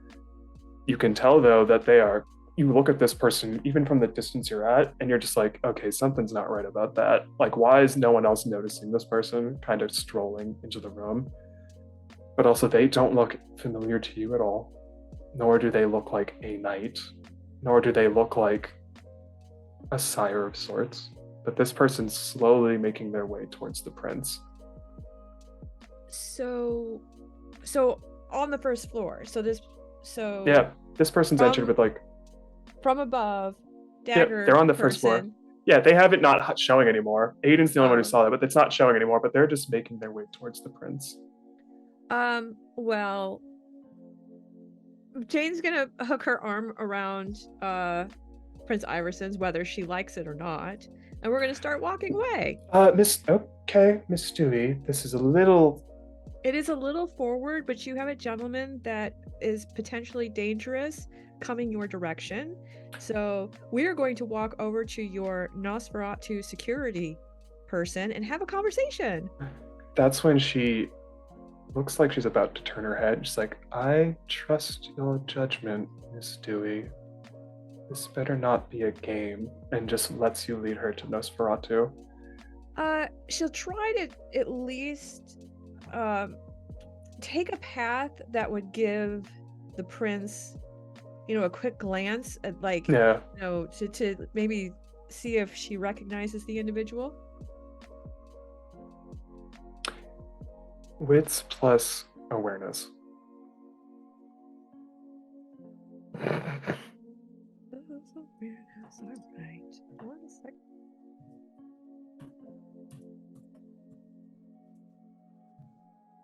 One success. Remind me again, sorry, I had a moment of blanking. You want to, it's to tell Caius that something's going on, if I remember correctly. Sorry, so the idea... who the person is, sorry, I remember now. So the idea is to move the prince in such a way that she can get eyes on this individual, because I'm assuming it's now light, you can see this person, there's something weird about it. I'm going to give you an offer that's not happened yet. I will let you succeed at a cost. Okay. You will know who that is. You're not going to really like when you find out who it is. And it's going to be enough that the cost is you might freeze in place for a second because you're more stunned by who it is. Okay, but will that give the prince the ability to see who that is? Because It will not. She will be completely confused and also won't see the person coming quite fully. They will actually for a second blend into the crowd as you take a second to recognize them, and then they will disappear for a second. All right, let's go for it. Jane, not saying this is who it is. I just want to know, because it's our last session, if you decide to tell me, your sire, what do they look like? Well, it hard to say only because we agreed on something. Yeah, I will leave it at that. No, that's fine. We can leave it at secrets. Your sire is someone of very interesting backstory. The best way to put it. I don't want to ruin that for you because we can have that as a later thing. You also know your sire was well acquainted with a group of people, which in your head reminds you, because you keep hearing knights. And like, what the fuck is a knight? And that's when you also remember finally, like, oh yeah, there is that story that people don't really believe in Boston. They thought it was a joke, to be honest. There's this rumor about Quentin King, and how Quentin King had something called the Six Knights, who jokingly, apparently everyone said that they were jokingly known as the Knights of the Round Table. And the joke around Boston's kindred circles were like, oh, all of them literally took on the names of like Galahad, Lancelot. And everyone's like, is that the most Malkavian thing I've ever heard in my life? But at the same time, they're like, that has to be a joke. That's not real. So a lot of the kindred who are new in the city think that's a fucking joke. Jane, however, you know it's not. And you have very specific reasons why you know it's not. What shocks you is you're looking at one of the Six Knights enter the room, and they are now gone out of the crowd. You're not sure where they are for a second because you're just kind of stunned by that, and you're standing in place. And because you stand in place, it also tugs the prince who is moving and makes them turn around and just look at you like, Miss Dewey, don't stop mid-step like that. Like, that's just rude. And now you're frantically trying to find where this supposed knight is because no one in the room seems to be batting an eye that someone has entered the room like that. And I will let you do something. I will let you roll wits and awareness again. And I want it's a difficulty of at least 3.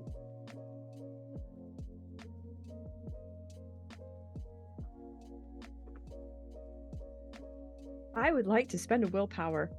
By all means.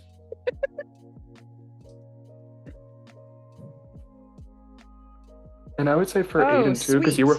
Oh, sure, go ahead. 5. Sweet. Aiden, can you give me the same roll? Because you were following this person too. Yes. As for Roisin and Johnny, Eric just...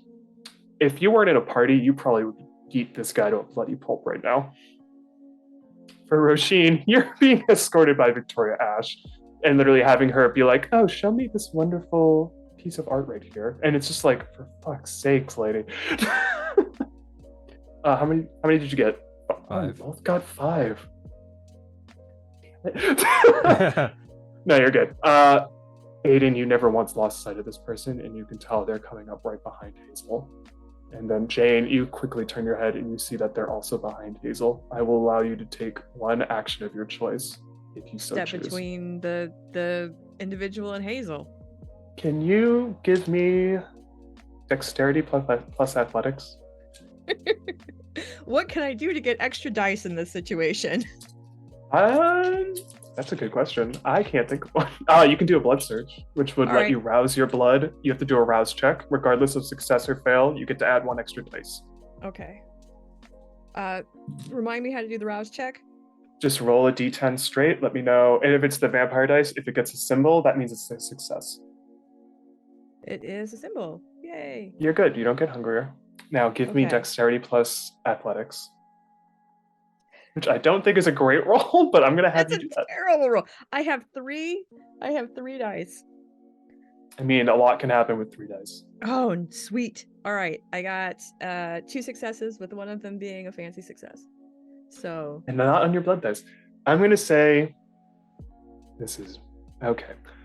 So Aiden, double successes was like 3. Yeah. Aiden, no one sees you being stealthy like this. you are able to actually circumnavigate the room, and you're coming up from behind this person. Jane, the prince doesn't even see you do this. It's more like, Miss Dewey, right as she's speaking, you go behind her, right as this person pulls a knife out and immediately throws it down, and you intercept it, and it pierces right into your shoulder. Great. And you take, because vampires fun like this, it's damage plus half. You take 2 superficial points of damage. Okay. And the minute you do that, the prince turns around, sees what happens, and immediately everyone else in the room is staring as her bodyguard Delson, out of nowhere, full-on football tackles the guy. There's 2 other security who are now pointing firearms at this person on the floor. As for Eric is now looking at this mortified and now very much shocked and worried as they now look at you and just say, oh, fuck. As they now try to break free of your grip. Can you roll strength plus brawl again? Jane, again, you have a dagger just sticking. You can smell the vitae, but It's okay. She's just gonna leave it there. Yeah, it's gonna leave it there. It's just sticking out, almost like Looney Tunes style, just sticking there. Which I personally love that. Roisin and Aiden, you all see that Aiden first. Aiden, you see this person just got football tackled, and they're now on the ground with 2 people pointing firearms literally at their head. Roisin, you see Victoria Ash turn around and just look at the crowd, and you're like, I'm so glad some form of entertainment happened, because this was such a drawl, as they look at you and say that. If Jane takes the dagger out, can I use my spirit's touch Yeah, you can. to see if I can Is get that a some rouse insight? check? I believe that's a rouse check. Let me double check. Oh god, now I'm singing again. I apologize. I think is that a rouse check? I feel like that's a rouse check. Oh, I don't know. I'd have to look it up. I'm looking it up. Right, there we go. 1 rouse check, please. And then intelligence plus aspects. So that was a success. That's good for the rouse check. And then intelligence plus aspects, difficulty of 2.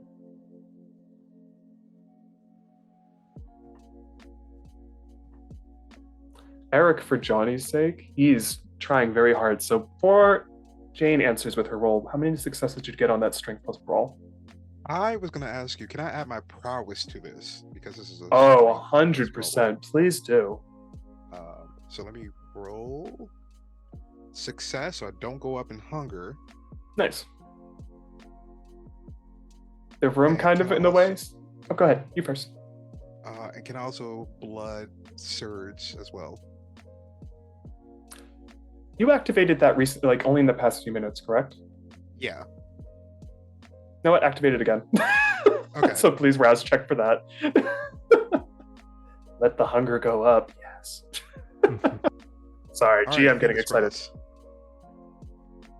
I got 6 successes. I just want to say, as this is, I know, our last session, all of you roll so well. And I love it. But at the same time, I'm like, God damn, guys. Good job. So, Roisin, I don't go up in hunger. Yep. And then make your roll. You may add your prowess.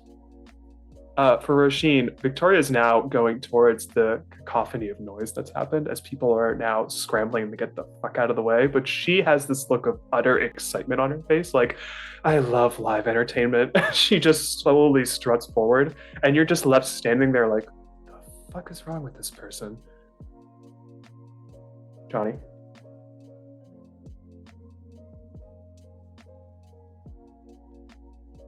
Eight successes, messy people. Okay. This is always fun. Jane first. Jane, you do Spirit's Touch. And I gotta remember what that specifically is again. It's more like it just gives you information, if I remember reading it correctly. Yeah, it gives information. Yeah. So it's sort of like the person that was handling it gives some info about You- who they might be. It's weird because the face that pops up is not the person on the floor. The face that pops up is your sire's. And it's not in a very nefarious way. It's more, this was just an item of theirs. And you also get this weird image that is the dagger being taken away from them by the person in front of you. And you're not sure when that happened or how, especially as I personally leave it up to Jane as to when you last saw your sire. But this is weird that someone would have a possession of theirs. It kind of just gives you this moment of pause where you're now not really sure what the status of your sire is. But you know clear as day, this belonged to them. It was theirs. The fact that someone else has it is a little alarming. Johnny, you got 8 successes. Eric tries to break free, and because it's a messy crit, you're a boxer. You have training in how to restrain people. You do something he's not expecting, and it results in him screaming out loud. You take his arm, push it behind his back, but in the process, you have broken his arm. As he screams out loud, to which the prince now looks at him and just notices what you're doing and immediately shouts out loud, "Apprehend him now!" And then out of nowhere, 2 guards come and they notice what you're doing. They're like, "We can take care of this, Mr. Angel. We promise." And they just notice that he's still screaming, and they immediately, one guy just puts their hand over his mouth, and just the other leans into his ear and just goes, "Shh. No screaming. We're in a museum." As they walk up to Hazel. Victoria Ash, again, slowly struts forward. You also see, off in the distance, Dinah walks back with Lydia, who Lydia now is immediately not by Dinah. She's now moved towards where the person on the floor is and just notices everyone's pointing firearms. And then Lydia characteristically looks at the person and just literally does something that would just look out of nowhere. She just kicks the person in the fucking face and they go unconscious immediately. And she also puts her high heel shoe on that person's head and keeps it there till the prince walks up. It's like, "Ladies and gentlemen, please ignore the moment that just happened. Go about your drinks. As for you 4," looking at Roisin, Aiden, Jane, Johnny, "come here now. The rest of you, please enjoy one of the nice wings off in the distance. Enjoy a nice refreshment as we clean up this mess." And everyone in the room just walks out except the 4 of you, the people holding this person down, and the people holding Eric and this mysterious person you've never seen before, except for Jane potentially, down. It's like, "Well, and the princess looks at you like, I didn't think an attack would happen at Elysium because you have to be really fucking stupid to do that. However, nice job." She gives you a nice smile, and then Victoria Ash actually intercepts now. It's like, "My dear prince, if I may, as I am, well, frankly, I'm your elder in this situation. The 4 of you, I'm going to present a rare opportunity that our prince here will not, so I'm going to supersede them on this matter, as my grandchild here will gladly also let me do, as she's much, much older than Miss Iverson." To which Dinah now walks up to her. "Dinah, if you don't mind presenting this offer. Miss Lynch, Miss Dewey, Mr. Angel." She looks at you, Aiden. "I don't think I got your name." Oh, Aiden, miss. She actually gives you a look up and down, and unlike Roisin, she's not like, "Oh, the hoodie." She just looks at you like, "You know what? I like it. It's weirdly trendy. You keep that look. It's great. That hoodie suits you. I'm going to present the 4 of you with an offer." As she looks at the 2 of them, Eric and this mysterious other person. "Normally, diablerie is frowned upon in our domain. However, if one of you would like to finish the situation off, by all means, enjoy a lovely snack."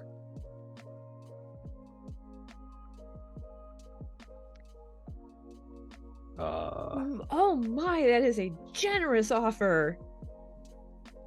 And the prince now just looks at all of you kind of appalled that Victoria and Dinah are offering this, but she doesn't say a damn word. Iverson shuts her mouth and just stares at the four of you, kind of dumbfounded that this offer has just been made. And Victoria just again looks at you like, by all means, anything to keep the tower in order is good, but also sometimes you have rare opportunities where you get to enjoy a nice meal and finish off scum, as she looks at the person who was knocked unconscious by Lydia, who has her foot on top of the guy's head, and she just kicks the person for no reason. Who wants a snack? And I'm going to say, as the four of you decide that, that's where we're going to end our story. With the four of you being offered a very generous gift that's not normally offered. As the four of you then probably do Rochambeau to figure out who gets to drink what. Because to me, the only question is there a choice? Is this like Victoria they would Ash look at you fucking and, with us, like saying, "Oh like, no, this is Victoria Ash looking at you and would genuinely say, oh, this is a decision I'm giving to you, and I'm not fucking with you." So as Jane probably stands there dumbfounded, Aiden's just like, okay. Roisin would probably be like, what? And Johnny would just be like, fuck you, Eric. That's where I would like to end. I figure it's a poignant moment where we can pull out and it's a zoomed out image of Boston and you're just left with that image of the four of you being like, what the fuck do we do with this gift? Because sometimes chaos is a great way to end. Yes. That's the finale. Hey, we actually did it, including a tech problem again, because of course. Before I get into a very long spiel at the end, because I'm going to talk last for a little bit, I'm going to have everyone go around the table again and introduce themselves, as they're all kind of just probably like, what the fuck, Nate? Starting with Rachel J. Yeah, what the fuck, Nate? I am Rachel J. Wilkinson. I played Jane Dewey, the Malkavian, during the 5 weeks of this lovely session. Thank you, Nate, for being a storyteller this entire time. And if you want more vampire, please go to your podcast player and put in Vampire the Masquerade Port Saga. You won't be disappointed, I promise. It's fantastic. Please listen to it. I was catching up today. It's so good. Next up, Krow. Okay. Hi. Hello. That did not go the way I thought it was gonna go. Hi, Krow. Again, Confused Venture. You can find me again, twitch.tv/XRW Krow. We are relaunching Mace the Ascension Neon Gore. We have Neon Gore Stitch, which is a 2-part one-shot. I can't wait for you guys to see it. It's going to be launching on November 15th at 9 p.m. Eastern Standard Time. If you like vampire, then you're definitely gonna like mage, because mage is this only with blood, but no one's sucking blood, but there's a lot of more magic, so a lot more explosions and fashion horror, like Neon Demon. You just got to see it. Oh, you have me at fashion horror. Oh my god, I love that. I love that so much. Next up, Tsai. The Just Spoon near aggressively. Great game. Had a lot of fun. I'm Tsai. I played Aiden Chou. You can find me on Twitter as Until That Dies at TSAISU. I have something in the works, hopefully, that might result in me running or playing in another game, but I'm always open for joining fun projects like this. Had a lot of fun meeting everyone and being the oddball stealing gremlin that just kept causing problems, but they hopefully not too much problems.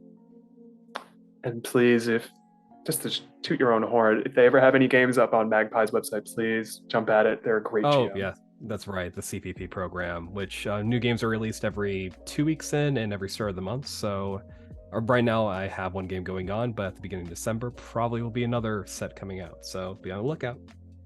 Highly recommend it. And finally, Rachel B. Hi, I'm Rachel Beauregard. I am an actor, a designer, general pain in the ass, playing Roisin Lynch. It was really fun to bring her back. I think she's probably going to be retired, at least for a bit, because this wig is just unable to be detangled at this point.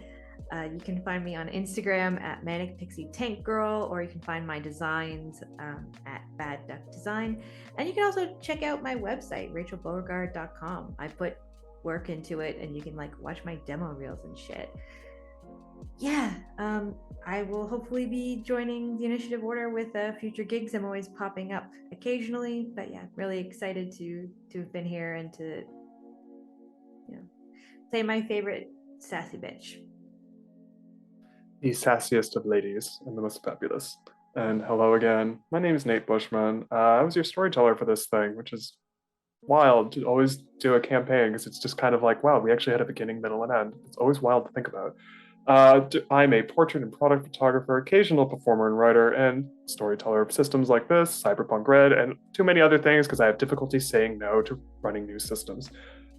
On November 18th, over on a lovely channel called the High Shelf Collective, I am running what I would like to call one final vampire game that is a one-shot before this brouhaha takes a much-earned rest for a while. And also on the same channel on December 6th, I'll be a player in a Cyberpunk Red game that's part of a month-long charity event in support of the Trevor Project. So if you're able to, please come out for that. I'm very happy to be supporting that charity. They are wonderful. I always donate to them every single year. Please come out and support that. Before I get into another spiel, before that, I'll also say, hey, if you want, check my photos at natebushman.com. My photography is there. You can also find my social links there if Twitter's still on while we're doing this. Quickly, I'm going to do a quick shout out to all our sponsors who are wonderful, delightful human beings and organizations. Session Zero Clothing, fantastic D&D inspired streetwear. At checkout, use the code ORDER for 15% off your purchase. Next up, Norse Foundry, Stellar, Artisan Dice Makers. At checkout, use code TIO15 for 15% off your purchase. Next up, Mithril Armory, makers of the amazing Tin 20s and Sketch Dice. At checkout, use code INITIATIVE for 10% off your purchase. And finally, Umbral Oculus Dice, gorgeous handmade dice made by the Initiative Order's very own creative eldritch entity that is Turn Hackett, who, just to shout them out, they're a great GM. Catch their games on our channel whenever they're up doing stuff. Also check the YouTube, they have a lot of good stuff. Use code INITIATIVE for 10% off a full set of dice. Last two shout outs. We have a Discord, please join it. It's awesome, great community. Every month we run community games. I'm currently taking a break from doing that because I did a little too many this year, but I will be jumping back into that next year with some interesting selections, to say the least. And as always, we are proud ambassadors of Jasper's Game Day. They're a fantastic organization centered around mental health awareness. Just very proud that we're part of that. And before we go, I'm just going to take a second to toot all of your own horns. You are all absolutely fabulous. I feel very honored to have run a game for you because you're just very good at what you do. And I hope you continue to be very good at what you do and go above and beyond every step of the way. And I hope to one day run a game for you again. So shout out to all of you. Shout out to our techs, Nate, who did tech for us for sessions 2 through 5, Danny, who ran tech on session 1. Shout out to everyone who watched. Shout out to, of course, Renegade Game Studios and the World of Darkness team. Literally, this is the game that got me into tabletop. So thank you. You corrupted me when I was in high school. And with that, I can't think of another better way to end things than till next time, whoever knows when that may be, but until next time, the Kindred of the Night deserve a well-earned rest as they make the most wonderfully loud, obnoxiously loud music in the process. Much love, be safe, goodbye, have a good night.